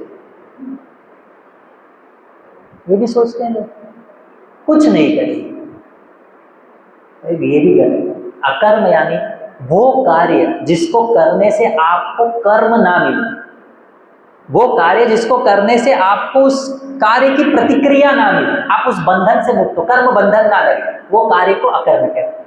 बोले ऐसे कैसे हो सकता है? किसी को खून करो, पाप है कि नहीं? हाँ, किसी को खून करना पाप है कि नहीं? किसी को मृत्यु प्रदान करना पाप है कि नहीं? अब एक जज जो है, किसी कोई कैदी है, किसी ने 10 जन का खून किया है, किसी ने बहुत गलत कार्य किया है, 100 जन की 100 जनों के साथ गलत व्यवहार किया है। अब जज उसको मृत्यु दंड देता है। अब जज को कर्मा लगेगा क्या? जज को पाप लगेगा क्या उसको दंड देने का? हाँ, बॉर्डर पे अपना बॉर्डर का रक्षा करने के लिए कोई जवान दुश्मनों की हत्या करता है, उसको पाप लगेगा क्या? हाँ, लगेगा क्या? हत्या तो कर रहा है ना, जज भी हत्या कर रहा है, वो भी हत्या कर रहा है। क्यों? क्योंकि ये जो कार्य कर रहा है, ये इसमें इसका स्वार्थ नहीं है, इसमें इसकी निज इच्छा नहीं है। पूरा गेम जो है चेतना का है, पूरा खेल चेतना का है। इसलिए हमारे संस्था का नाम अंतरराष्ट्रीय कृष्ण भावनामृत भावना, कॉन्शियसनेस, चेतना, पूरा गेम चेतना का। वही कार्य आपको बंधन करवा सकता है, वही कार्य आपको मुक्त कर सकता है, वही कार्य। अगर हमारा स्वार्थ है किसी कार्य में तो वो आप पाप के कैटेगरी में या पुण्य के कैटेगरी में आए। लेकिन बिना किसी स्वार्थ के अगर हम कर रहे हैं तो एक स्तर पे अगर हम भगवान से प्रेम नहीं करते तो उसे निष्काम कहते हैं। काम यानी इच्छा, निष्काम हम बोलते हैं ना, निष्काम कर्मयोग, यानी वो कार्य करेंगे लेकिन हमें इससे कुछ चाहिए, निष्काम कर्म। जैसे हम कहते हैं कर्म करो, फल की चिंता मत करो, ये सब जो आधा अधूरा ज्ञान है वो सब बोलते रहते हैं ना, कर्म करो कर्म करो। कौन सा कर्म करो? चोर बोलेगा मेरा कर्म चोरी करना है, तो कर्म करता रहेगा तो सब शांत बैठेंगे क्या? डकैत बोलेगा लोगों को लूट के पैसा लेना ये मेरा कर्म है। अगर सब लोग बोले बेटा तू अपना कर्म कर, वो करता रहेगा तो तुम जी नहीं पाओ। तो कर्म करो, पर कौन सा कर्म करो वो तो समझो। भगवान कहते हैं अकर्म, निष्काम कर्म, स्वार्थ नहीं होना चाहिए। ठीक है, तो ये है कर्म। कोई कार्य जब आप स्वार्थ के लिए करते हो, इस संसार में इच्छा के लिए करते हो, भोग के लिए करते हो, ठीक है, इस संसार में रहने के लिए करते हो कि मुझे इस संसार में रहना है, मेरा फैसिलिटी अच्छा होना चाहिए, मुझे सोने का चाबुक से मार खाना है, मेरे जो जेल का कैद खाना है उसमें एसी होना चाहिए, टीवी होना चाहिए, फ्रिज होना चाहिए, सोफा होना चाहिए, इस इच्छा से कुछ कार्य करोगे तो उसे सकर्म कहते हैं, बेटा ये गरीब। और अगर कोई गलत कार्य करोगे विकर्म, तो जो अच्छे कार्य करते हैं उसे पाप पुण्य कहते हैं, वो स्वर्ग लोक में जाते, स्वर्ग लोक, वहां पे वो भोग बहुत विशाल, बहुत असीमित मात्रा में भोगते हैं। मदिरा होता है, अप्सराएं होती हैं, राजा जैसा रहता है। फिर जब उसका कोटा खत्म हो जाता है, जो कमाया वो खत्म हो जाता है, फिर से आया जाता है इस भौतिक जगत, फिर से बोलता है बेटा फिर से कमा।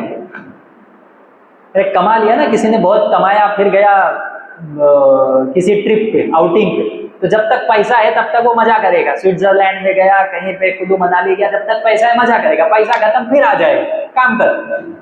वैसा है स्वर्ग कि आपने इस संसार में दान दिया। बहुत सारे लोग देते ना, मैंने इसको दान दिया, उसको दान दिया, दान दिया। दान अगर दे रहे हो इस उद्देश्य से मुझे इसका फल मिलेगा, वो आपका बंधन करेगा, सोने का चाबुक है, आपको बांधेगा वो भी। फिर स्वर्ग में जाओगे, जरूर जाओगे, भोगोगे, फिर से आओगे इसी संसार में, फिर से चालू। और अगर गलत कार्य करोगे तो नीचे जाओ, नरक में जाओ, वहां पे आपको पीटा जाएगा, फिर भेज दिया जाएगा, बोले वापस से कार्य कर। तो ये पाप पुण्य के इसमें करते करते इस जन्म मृत्यु के चक्र में घूमते रहेंगे, घूमते रहेंगे, घूमते रहेंगे, घूमते रहेंगे। इससे बाहर कैसे निकले, इससे बाहर कैसे निकले? तो शास्त्र का ये दो मुख्य विषय है। एक, कुछ शास्त्र कर्मकांड के स्तर पे बताते हैं कि इस संसार में कैसे खुश रहना, ये व्रत करो, वो ये करो, प्रवृत्ति मार्ग, आप यहाँ पे इस संसार में क्या कर सकते हैं, इस संसार में सुखी कैसे रह सकते। और दूसरा है इस संसार से मुक्त कैसे हो सकते, उसे अध्यात्म है। तो ये जो हम हरे कृष्ण महामंत्र जप कर रहे हैं, भगवान को भोग लगाकर प्रसाद स्वीकार कर रहे हैं, कीर्तन कर रहे हैं, नृत्य कर रहे हैं, ये पाप पुण्य के अधीन नहीं आता, कर्मकांड के अधीन नहीं आता। ये जो भी कार्य कर रहे हैं ये इस पाप पुण्य से परे है, दिव्य स्तर पे, आध्यात्मिक स्तर पे है। इसका जो फल है वो इस संसार से मुक्त होना है। तो इसलिए हमें क्या करना है, जीवन का उद्देश्य अकर्म करना, इस ऐसा कार्य करना जो हमें बंधन प्रदान न करे। यही इस मनुष्य जीवन का उद्देश्य है। केवल मनुष्य ये बात समझ सकता है कि वो जानवरों से अलग सोच सकता है, वृक्षों से अलग सोच सकता है, शास्त्र के मूल उद्देश्य को समझ सकता है। और वही हम लोग प्रचार करने का, समझाने का अपने स्तर पे प्रयास करते हैं, अपने जीवन में पालन करने का प्रयास करते हैं। इस संसार में हमें बंधना नहीं, इस संसार से हमें बाहर जाना है। कैदी का उद्देश्य क्या होना चाहिए कि उसके कैद खाने में एलसीडी आए, सोफा आए, टीवी आए, कि इस कैद खाने से बाहर जाए। जेलर आके बोल रहा है मांग, मैं तुझे सब कुछ देने को तैयार। वो बोलता है मेरे रूम में थोड़ा सा एसी लगवा। जेलर उसको छोड़ने के लिए तैयार है। भगवान कह रहे हैं इस संसार से तुम्हें बाहर जाने का मैं मौका देता हूं। भगवान को हम बोलते नहीं, मी इथेच राहणार। भगवान कहते हैं साधुओं के रूप में, वृक्षों के रूप में, माता तुलसी के रूप में, गंगा माता के रूप में, विग्रहों के रूप में, धाम के रूप में, शास्त्रों के रूप में, अवतार के रूप में भगवान आते हैं हमें वापस ले जाने के लिए। सोचो, भगवान ऐसा नहीं कि हमको यहाँ पर भेज के छोड़ दिए, हमारे हृदय में हमेशा है और हमेशा प्रयास कर रहे हैं कि चल बेटा इस जन्म में तो वापस चल, इस जन्म में तो वापस चल। हम इतने सारे योनियों में जब जाते हैं, 84 लाख योनियों में, कुत्ता, सुअर, बिल्ली, कीड़ा मकोड़ा बनते, हर एक योनि में भगवान हमारे हृदय में रहते, कभी छोड़े नहीं हम कि वापस इसे मनुष्य जीवन में जब आए तो थोड़ा इसको किसी प्रकार से, हर एक व्यक्ति को जीवन में किसी ना किसी प्रकार से किसी साधु संत का वाणी, कोई शास्त्र का वाणी उसके कान में जाता है। पर एक वस्तु जो हमारा स्वतंत्रता है वो क्या है? वो क्या है? जोर से बोलिए। इच्छा। अगर आप इच्छा करोगे किसी चीज को स्वीकार करने का, तब परिवर्तन आएगा, तब परिवर्तन। इच्छा नहीं है, भरा दोपहर है, सूर्य अपना पूर्ण प्रकाश दे रहा है, लेकिन आप घर के अंदर जाकर दरवाजा बंद करके, पर्दा लगा के, 10 कंबल ओढ़ के बोलोगे मेरे जीवन में अंधेरा है, तो फिर किसकी गलती है? इच्छा। हरे कृष्ण महामंत्र सबको दिया जा रहा है, सबको मार्ग दिया जा रहा है। शास्त्र पढ़ो, शास्त्र का आश्रय लो, गुरु का आश्रय लो, सबको ओपन है। हमें रोकता क्या है? हमारी इच्छा की स्वतंत्रता। पकडून राहणार, रिस्क नाही घ्यायचा, हळूहळू। ये हमारा प्रॉब्लम है, रिस्क भी लेना। हमारा भगवान पे विश्वास नहीं, श्रद्धा नहीं, तो ये कर्म है। तो इतने प्रकार की योनियां प्राप्त होती है। हम देखते हैं ना, कर्म कैसे बोल सकते हो कि प्रभु जी आप सही बोल रहे हो? तो ये कोई व्यक्ति करोड़पति घर पे पैदा होता है, कोई व्यक्ति एकदम गरीब पैदा होता है, कोई व्यक्ति सुंदर पैदा होता है, कोई व्यक्ति अपंग पैदा होता है। तो अगर आप मेहनत करोगे, अच्छा कार्य करोगे, तो आपको फल मिलेगा, आपको धन प्राप्त होगा या कुछ आपको उसका फल प्राप्त होगा, ठीक है। लेकिन अगर कोई व्यक्ति लूला लंगड़ा पैदा हुआ तो उसने कब पाप किया? कब पाप किया? पूर्व समय में, पूर्व जन्म में। उसको कर्म कहते हैं। कर्म का सिद्धांत छोड़ता नहीं। हमें तो लगता है, बहुत सारे लोग सोचते हैं घूस ले लूंगा, किसी ने देखा नहीं, गड़बड़ करूंगा किसी को देखेगा नहीं। कर्म आपको छोड़ता नहीं है। कर्म किसी को भी छोड़ता नहीं है। जैसा करोगे आपको भरना पड़ेगा। ये अच्छा और बुरा दोनों के हमें करे जाना है। अब कर्म करना है, सकर्म भी करना है, नहीं पढ़ना है। तो ये बहुत सारी चीजें हैं। कोई व्यक्ति सुंदर है, कोई व्यक्ति कुरूप है, कोई व्यक्ति करोड़पति है, कोई व्यक्ति एकदम गरीब है, रास्ते पे है, कोई व्यक्ति बहुत सारी परेशानियों से जूझ रहा है, ठीक है। अब ये एक बहुत सुंदर प्रश्न, ठीक है, कि भगवान है तो इतने, हमने एक चर्चा किया, इतने क्रूर क्यों है, ठीक है। तो अलग अलग प्रकार की थियरी। कुछ लोग बोलते हैं भगवान है ही, ठीक है। कुछ लोग क्या बोलते हैं? भगवान है ही, एथिज्म, नास्तिक। कुछ लोग बोलते हैं भगवान है, ठीक है, भगवान के अस्तित्व को स्वीकार, भले उनको पता नहीं है ज्यादा, जैसे हम शुरुआत में भगवान कौन है, भगवान तो विश्वास करते हैं, हाँ कौन है पता नहीं। ये बहुत सारे लोग भगवान, एक है नास्तिक व एक है आस्तिक, वो भगवान को विश्वास करते हैं। तीसरा एक स्पेशल है, ठीक है, उसको एथिज्म, थीज्म और ये डेइज्म। डेइज्म भी एक अलग तरीका है। वो बोलते हैं भगवान थे, संसार का निर्माण किया और रिटायर हो गए। अब संसार में भगवान का कोई हस्तक्षेप नहीं। मतलब जैसे किसी व्यक्ति ने घड़ी बनाया, घड़ी बना के अब वो घड़ी अपने आप चल रही, ये भी एक थियरी, ठीक है, इसको डेइज्म कहते हैं, ठीक है। तो ये सब मन गढ़ंत, अपना अपना नास्तिक है या ये है, क्योंकि वो देखते हैं कि उन्हें भगवान दिखाई नहीं देता, उसे दिखता है कि जो जैसा कर रहा है वैसे मिल रहा है, तो ये कर्म का ही, ये अपने कर्म का ही फल भोग रहा है, उसे ऐसा लगता है, ठीक है। तो एक स्तर पे आधा ठीक है कि भगवान, बोलते हैं ना कि हर एक कार्य भगवान की इच्छा से होता है, लेकिन वो कार्य आपके जीवन में हुआ क्यों? क्योंकि ये आपने इच्छा किया, भगवान ने उसे सैंक्शन किया। भगवान ने क्या किया? केवल उसको सैंक्शन किया। जैसे एक गाड़ी है, एक गाड़ी में ड्राइवर है, बच्चा है और बच्चे का पिता है। ठीक है, ड्राइवर है, गाड़ी का मालिक है और छोटा बच्चा है। ठीक है, अब बच्चा बोलता है कि मुझे यहां से पालघर जाना है, तो ड्राइवर किसका सुनेगा? ड्राइवर किसका सुनेगा? बच्चे का सुनेगा या मालिक का सुनेगा? तो मालिक बोला कि ठीक है पालघर चलो, तो ड्राइवर पालघर लेके गया। सिंपल प्रश्न अभी सबको पूछ रहा हूं, पालघर गाड़ी किसके, कौन पालघर जाने का मुख्य कारण? ड्राइवर, मालिक या बच्चा? हाँ, बच्चा। उसने किया क्या? वो तो बैठा था चुपचाप। गाड़ी चलाया कौन? तो वो मुख्य कारण हुआ। पर ड्राइवर अपनी इच्छा से चला सकता है क्या? नहीं। बोला कौन चलाने के लिए? मालिक। तो वो कारण होना चाहिए। लेकिन मालिक ने किया क्यों? बच्चे ने बोला। तो कारण कौन?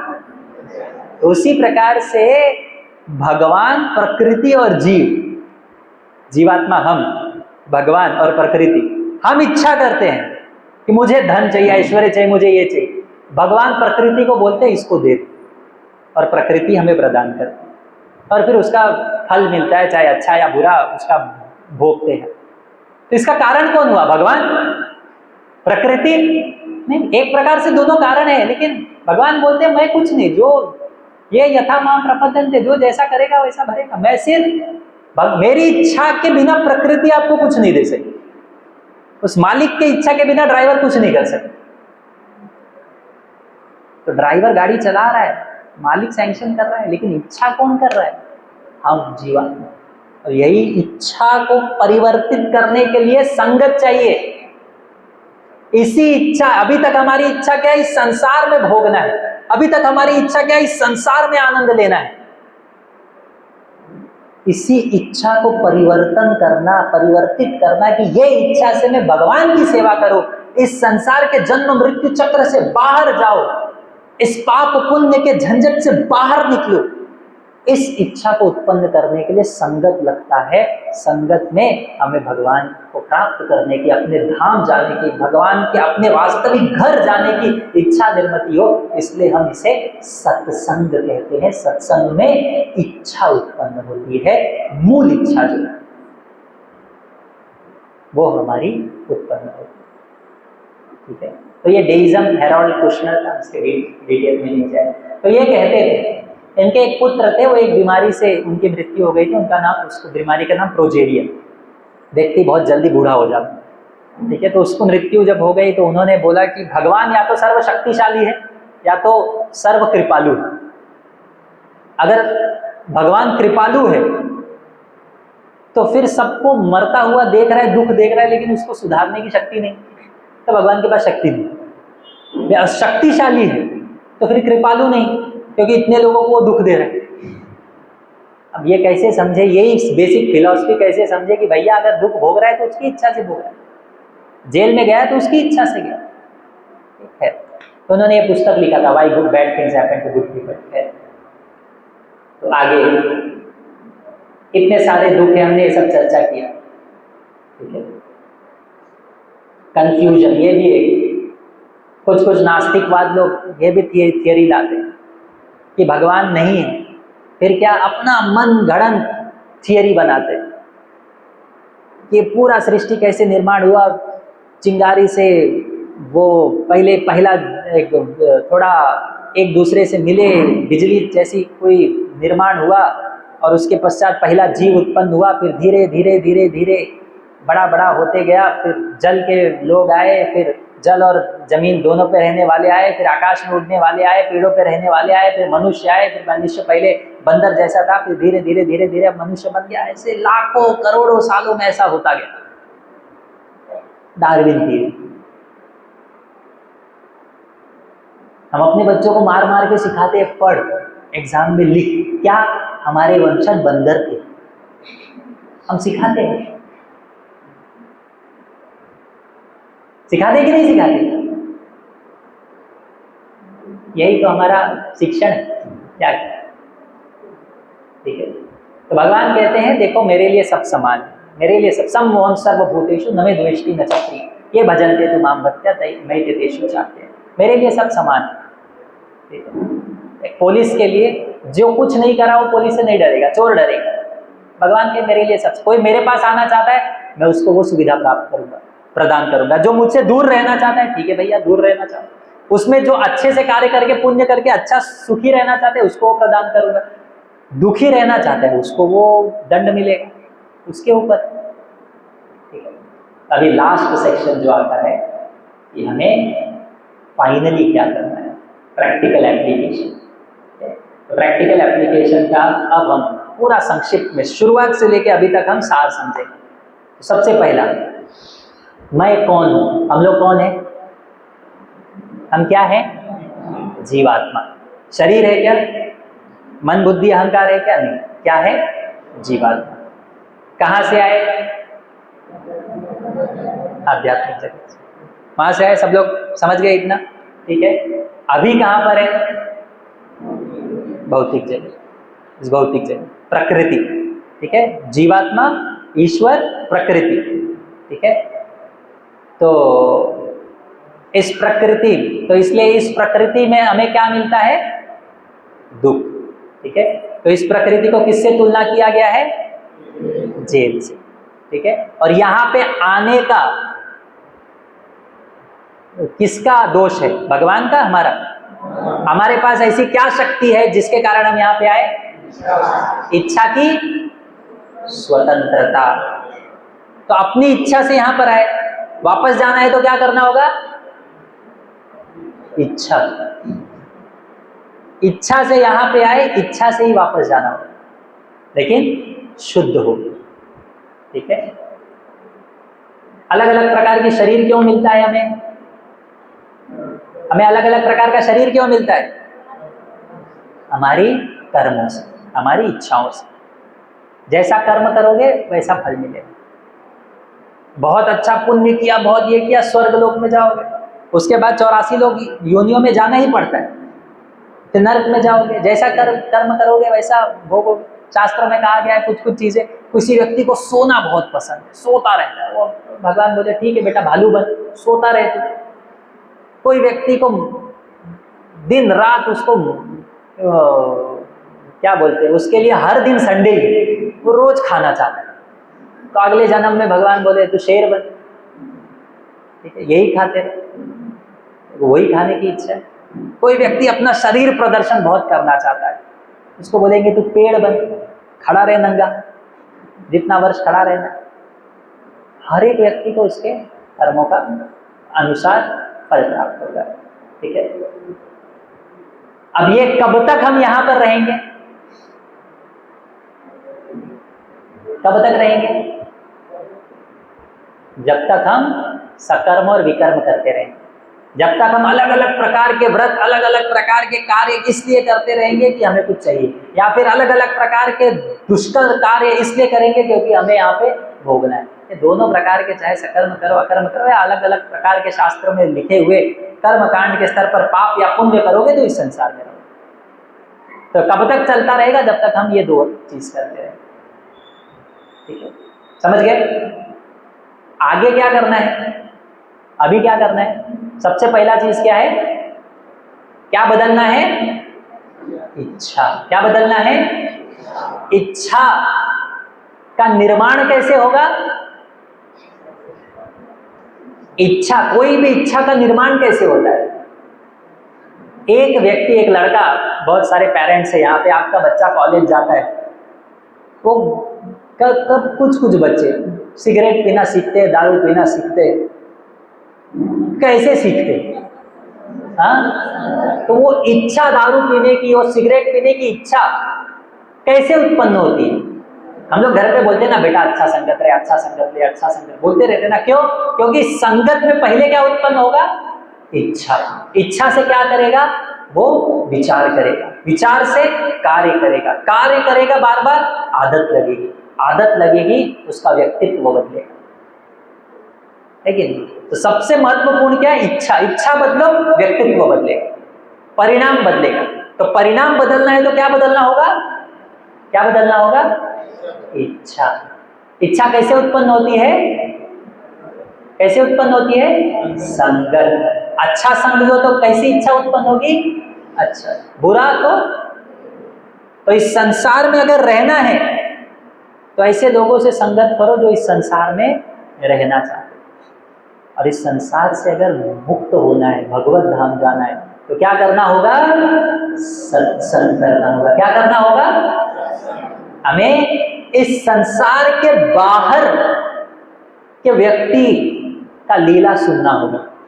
अगर कुएं में गिरे हैं और तुम्हारे बगल में एक आदमी और गिरा है और बोले कुएं से बाहर जाना है क्या? बोले हाँ जाना है, ये ले रस्सी पकड़।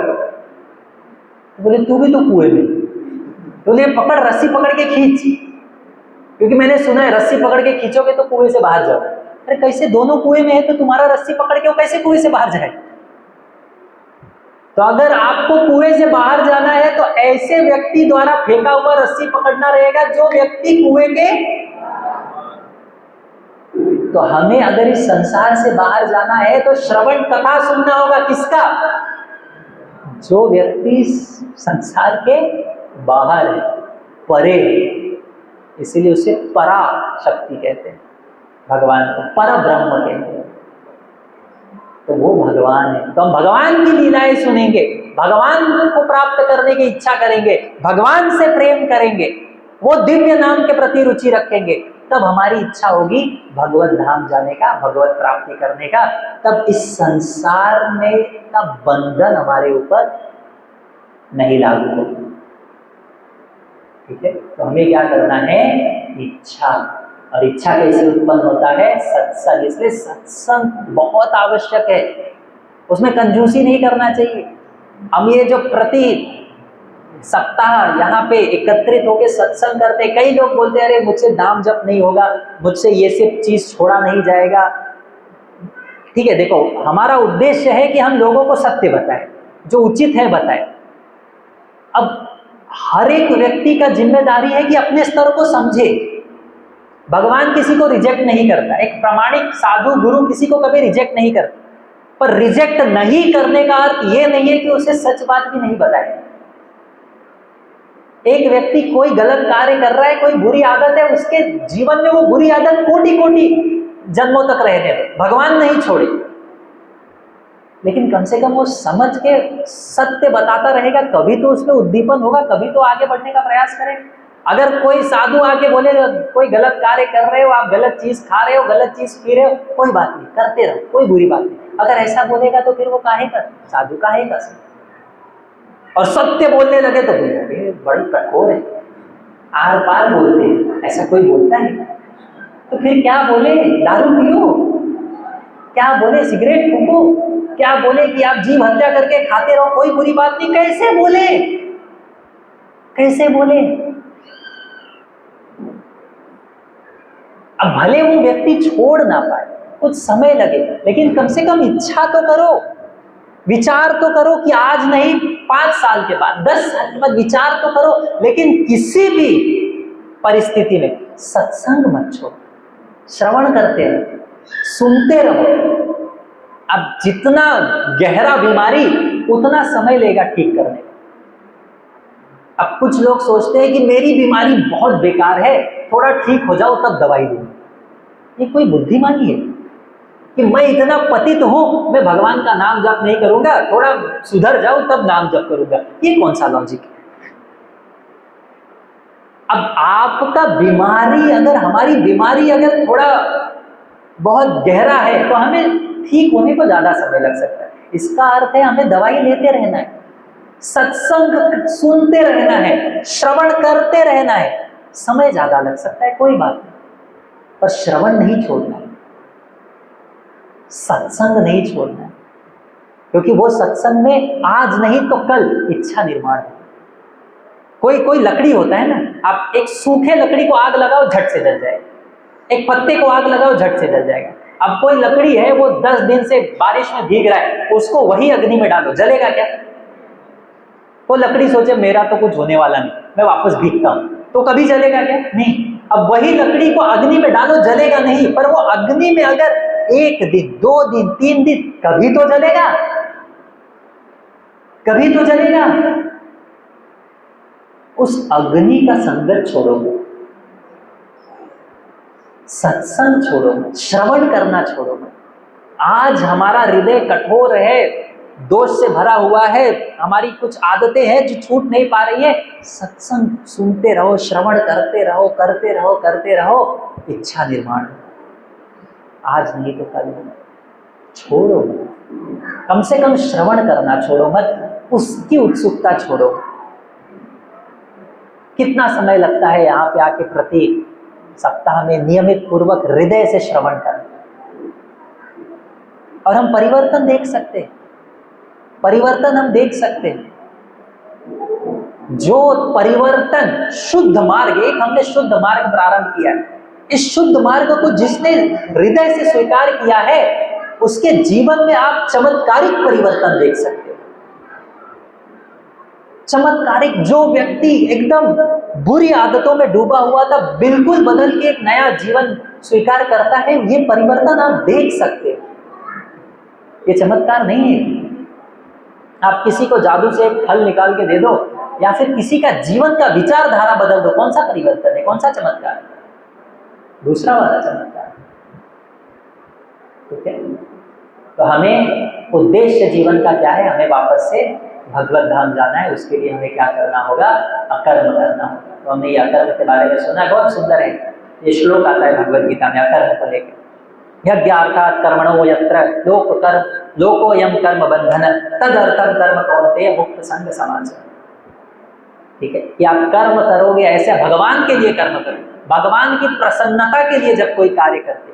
देखो, जब हम कोई लोग प्रश्न पूछते हैं कि अरे आप बोलते हो कि इसको मत मारो, उसको मत मारो, नॉनवेज मत खाओ, लेकिन पेड़ को जब मारते हो तो उसमें भी तो जीव है कि नहीं?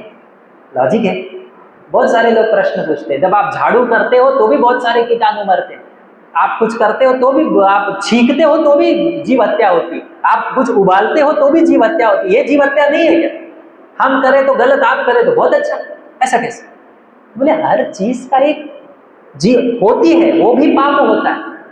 भगवान ने बोला है वो भी पाप होता है, गलत नहीं है, शास्त्रों में वर्णन। लेकिन थोड़ा कॉमन सेंस लगा। आपके ऊपर एक मच्छर आया, आपको काट रहा है, आपने मार दिया, तो पुलिस आ जाएगी कि आपको, चलो आपने मच्छर का हत्या की है, आपको फांसी मिलेगी? पुलिस आएगा? क्यों?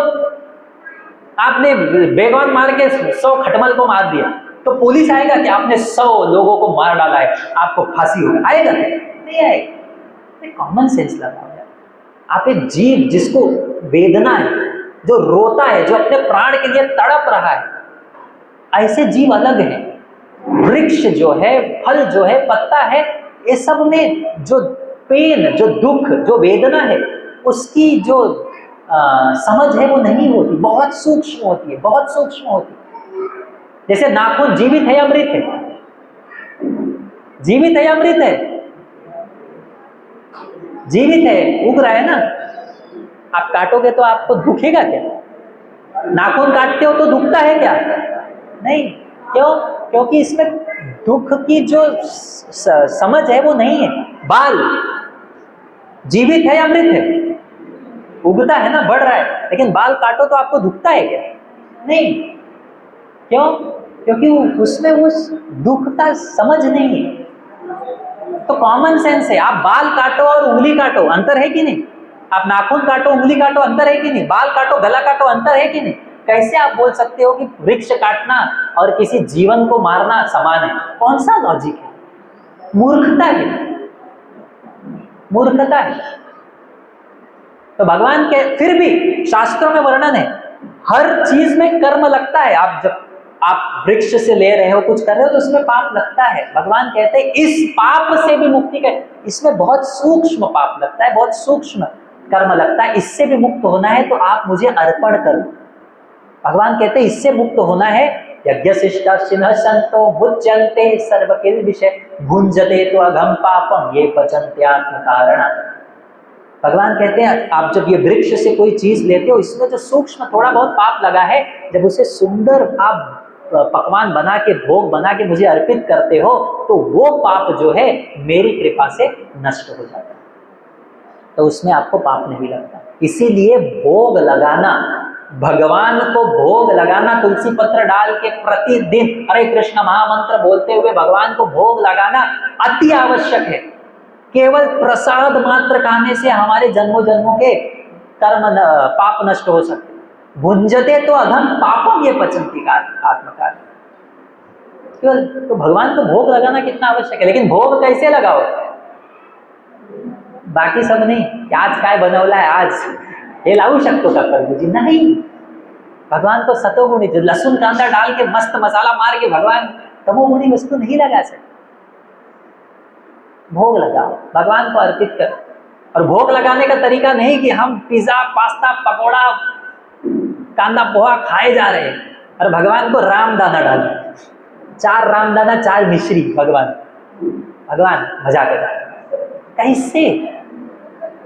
हम भगवान को व्यक्ति नहीं समझते तो भगवान हमारे साथ वही फोटो जैसा व्यवहार करेंगे। हमको लगता है छोटा सा फोटो है, 4 रामदाना में खुश हो जाएंगे। अरे वो घर के एक सदस्य है। जितना खाली हमारे घर में हर एक व्यक्ति का होता है उतना कम से कम भगवान का होना चाहिए, उससे ज्यादा होना चाहिए, कम नहीं। अगर भगवान को आपके घर का सदस्य बनाना चाहते हो, भगवान को अपने घर का एक मेंबर बनाना चाहते हो, तो भोग जो है वो छोटे कटोरी में रामदाना काजू किशमिश नहीं, प्रॉपर एक भोग का थाली बनाओ, भगवान को प्रेम से अर्पित करो और फिर देखो भगवान आपके जीवन में कैसे चमत्कार करते हैं, हमेशा कैसे आपके साथ खड़े होते हैं। लेकिन उसके लिए शुद्ध भोजन होना चाहिए। ये भोजन बहुत महत्वपूर्ण है। क्यों बार बार कहा जाता है? ये जीवा जो है ना, ये बंधन और मुक्ति दोनों का कारण। ये जीवा से अगर प्रसाद लो मुक्ति का मार्ग पे है, जीवा से अगर गलत लो तो पतन का मार्ग है। ये जीवा से कृष्ण कथा करो मुक्ति का मार्ग है, इस जीवा से प्रजल्प करो, इस सांसारिक बात करो बंधन का मार्ग है। तो जीवा बहुत महत्वपूर्ण, जीवा से सब कुछ प्रारंभ होता है। ठीक है, तो ये है अकर्म हमें करना है। ठीक है, तो उसके लास्ट है ये जो मार्ग है, ये योगा, अलग अलग प्रकार का योगा है। योगा मुख्य क्या है? योगा। तो हमें भगवान से जुड़ना है। सत्संग जो है योगा, भगवत गीता में अलग अलग प्रकार का योग का वर्णन। तो योग का अर्थ क्या है? योग युज्य शब्द से आता है, युज्य यानी जोड़ना। ठीक है, तो एक चीज को दूसरे चीज से जोड़ना। तो योग यानी आत्मा को परमात्मा से जोड़ना, उसको योगा कहते हैं। अब उसका अष्टांग योग, ध्यान योग, कर्म योग, भक्ति योग, मार्ग अलग अलग है, लेकिन मुख्य क्या है? भगवान से जोड़ना। ठीक है, तो जब तक वो भगवान से अलग रहेगा वो दूषित रहेगा। ठीक है, जो सुंदरता है, जो आनंद है, जब तक जुड़ा है तब तक सुंदर है, अलग हो गया तो दूषित हो गया। मछली का हमने उदाहरण लिया। ठीक है, ये योग के अलग अलग स्तर है। योग कोई शरीर बनाने के लिए नहीं, भोग करने, चलो योगा कर लिया अभी और भोग तृप्ति करता हूँ, नहीं। योग कोई शरीर आयु बढ़ाने का मार्ग नहीं, वो सब बाई प्रोडक्ट है, वो सब बाई प्रोडक्ट है। ठीक है, कोई सिद्धि प्राप्त करने के लिए नहीं। तो ये अलग अलग प्रकार के योग है, कर्म योग, ज्ञान योग, ध्यान योग। कर्म योग यानी जब आप कोई कर्म करते हो और कर्म का फल बिना किसी स्वार्थ से भगवान को अर्पित करते हो, तो एक प्रकार से आपको आपका उद्देश्य भगवान से प्रेम करना नहीं है, लेकिन आप फल की इच्छा नहीं करते, तो उसे निष्काम कर्म कहा जाता है। फिर ज्ञान के मार्ग में आप ज्ञान अर्जित करते हो, संन्यास लेना उसके लिए आवश्यक है। ज्ञान योगी बनने के लिए सन्यासी होना आवश्यक है, अष्टांग योगी बनने के लिए सन्यासी होना आवश्यक है। तो फिर हम क्या करें? सन्यास सब तो नहीं ले सकते, इसीलिए सबसे सरल, अब सबसे शक्तिशाली मार्ग क्या है? भक्ति। तो कुएं में गिरे हो, 2 मार्ग आपको। एक व्यक्ति उसे बाहर जाने की इच्छा ही नहीं, बोले कुआं ही ठीक। दूसरा व्यक्ति अपने प्रयास से बाहर जाने का प्रयास कर रहा है, अपनी शक्ति से, यह है ज्ञान योग। तीसरा, बाहर जो खड़ा है उसके पिता खड़े, रस्सी छोड़े, बोला पेटा पकड़ और बाहर, ये क्या है? भक्त योग। तो भगवान हर एक व्यक्ति को अपने पास बुलाना चाहते हैं। इस अंधकूप में, इस भौतिक संसार को अंधकूप भी कहा जाता है। हम इस भौतिक संसार के कुएं में पड़े हैं, भगवान ने रस्सी छोड़ी है। क्या है ये रस्सी? हरे कृष्णा कृष्णा कृष्णा हरे हरे, हरे राम राम राम हरे हरे। कलयुग में सबसे सरल मार्ग है। इस भवसागर से पार होना है, इस कुएं से बाहर निकलना है। क्या है? बस वो जो रस्सी है उसको पकड़ना है। अब कौन सा मार्ग अपनाना चाहते हो? अपने मेहनत से कुआं पार करना चाहते हो, या फिर रस्सी पकड़ के चुपचाप ऊपर जाना चाहते हो? कौन सा सरल है? कौन सा गारंटी देता है बाहर निकलने का? बस रस्सी छोड़ो। कुछ लोग पकड़ते हैं, 2 दिन पकड़ के छोड़ देते हैं। कुछ लोग पकड़ते हैं, आगे नहीं बढ़ते, उधर ही पकड़ के खड़े रहते। कुछ लोग जमीन पे ही खड़े रहते हैं, रस्सी पकड़ते, ना ऊपर जाते ना नीचे जाते। ऐसे प्रकार का रस्सी बंद पकड़ो, रस्सी पकड़ो और ऊपर बढ़ो, तब धीरे धीरे प्रकाश दिखेगा। अभी तो अंधेरा है, धीरे धीरे प्रकाश दिखेगा और एक दिन बाहर जाओगे और फिर अपने पिता से मिल पाओगे, भगवान से मिल पाओगे और वो दिव्य अद्भुत प्रेम का अनुभव कर पाओगे। इसलिए भक्ति जो है वो सर्वश्रेष्ठ है, प्रैक्टिकल है और बहुत ही सरल है। ठीक है, तो भगवत गीता ये एक सैंडविच की तरह वर्णन किया गया है। ऊपर का जो ब्रेड होता है, नीचे का ब्रेड और बीच में मसाला होता है ना, तो ये तीनों में सबसे महत्वपूर्ण भाग क्या है? ऊपर का ब्रेड, नीचे का ब्रेड, बीच का। तो इसीलिए भगवत गीता भी ये 18 अध्याय, पहला 6 अध्याय कर्मयोग, अंतिम 6 अध्याय ज्ञान योग, मध्य 6 अध्याय भक्ति योग। भगवान कहते हैं सबसे सरल क्या है बेटा? इस संसार में आया क्यों है? मुझे छोड़ के ना, तो वापस आना है तो क्या है? मुझसे प्रेम करो, मैं तुम्हें बाहर लाऊंगा। भगवान बोलते क्यों प्रयास कर रहे हो? सर्वधर्मान परित्यज मामेकम शरणम व्रज अहम त्वाम सर्व पापेभ्यो मोक्षयिष्यामि मा शुचि। भगवान कहते मेरा शरण लो, इस संसार से बाहर निकलना है ना, मैंने इस संसार को बनाया, इससे बाहर आना है, सिर्फ मेरा शरण लो, सिर्फ मुझसे प्रेम करो, मेरा आश्रय लो, मैं तुम्हें इस संसार से बाहर निकालूंगा। ठीक है, तो ये सबसे सरल है और उसमें सबसे सरल मार्ग है। अब ये बहुत सारे और हमारे सेक्शन है, लेकिन तो हाँ लास्ट बस, तो हमें बाहर निकल, अगर कोई व्यक्ति बीमार है तो क्या है? सबसे पहले उसे हॉस्पिटल जाना होता है। पहले तो बीमारी समझना होता है कि उसे बीमार है, दूसरा उसे हॉस्पिटल जाना होता है, तीसरा उसे डॉक्टर से मिलना होता है, ठीक है, चौथा उसे दवाई लेना होता है। उसी प्रकार से इस संसार में कोई बीमार है तो उसे पहले मंदिर क्या है? ये हॉस्पिटल जैसा है, जो कथा जो आपको प्रदान कर रहा है वो डॉक्टर जैसे है, ठीक है, शास्त्र क्या है? ये दवाई जैसे, हरिनाम क्या है? दवाई जैसा। तो घर को एक मंदिर बनाओ, हर एक व्यक्ति ये समझो, घर को मंदिर बनाओ, घर में भोग लगाओ, ये सुंदर आरती करो, भगवान का कीर्तन करो, भगवान का कथा करो, तब भले ही आप इस संसार में हो लेकिन इस संसार के तीनों गुणों से धीरे धीरे परे हो जाओगे, भगवत धाम प्राप्त करोगे। और यही मनुष्य जीवन का उद्देश्य है, हमारे भक्ति का उद्देश्य। ठीक है, तो ये 4 है ABCD। ठीक है, 4 संक्षिप्त लास्ट में सार कि हमें देखो धर्म के ना 4 स्तंभ है, धर्म के 4 स्तंभ, सत्य, तप, शौच और दया। क्या क्या है? सत्य, तप, शौच और दया। ये 4 धर्म अगर संसार में है, शांति है, तो ये 4 उसके स्तंभ। हम लोग बोलते हैं ना कि 4 नियम का पालन करो, क्यों बोलते हैं? क्योंकि ये 4 नियम जो है ये 4 स्तंभ को तोड़ता है, एक एक करके। ये 4 नियम ये 4 स्तंभ को तोड़ता है। तो सत्य को कौन तोड़ता है? जुआ खेलना, ये सत्य को तोड़ता है। दया, ये जो दूसरा स्तंभ है, दया को कौन तोड़ता है? मांसाहार, जब आप अन्य जीव का हत्या करते हो। शौच, शुद्धता को कौन क्या तोड़ता है? व्यभिचार। और चौथा है सत्य, तप, ऑस्टेरिटी। ठीक है, उसको तोड़ता है व्यसन, दारू, सिगरेट। ये 4 प्रकार का, ये 4 स्तंभ है। ठीक है, सत्य, तप, दया, शौच, दया। और इस चारों को ये 4 चीज तोड़ता है। इसलिए ये 4 चीज नहीं करना है। भगवान प्राप्ति के लिए, आध्यात्म के मार्ग पे जाने के लिए 4 चीज से हमें बचना है। जुआ नहीं खेलना है, किसी प्रकार का व्यसन नहीं करना है, मांसाहार नहीं करना है और व्यभिचार नहीं करना है, पर संबंध नहीं स्थापित करना है। क्योंकि ये 4 स्तंभ को तोड़ता है। फिर प्रयास भी करेंगे तो भगवत प्रेम उत्पन्न होने में समय लगेगा, टाइम लगेगा। तो ये 4 चीज़ छोड़ना चाहिए, ठीक है। तो ये 4 चीज़ छोड़ोगे और ये ABCD, ठीक है। ए यानी सत्संग, एसोसिएशन, दूसरा है शास्त्र, पुस्तक, बुक्स, तीसरा है हरिनाम, भगवान का नाम जप करना, और चौथा है प्रसाद, डाइट, भोग, ठीक है। तो अगर हम ये करेंगे तो सबसे मुख्य है सत्संग करो, हरिनाम का जप करो, कथा श्रवण करो और भगवान की स्तुति करो, भोग लगाओ, प्रसाद खाओ, और वही हमारे मनुष्य जीवन का उद्देश्य। बहुत बहुत धन्यवाद। हरे कृष्ण।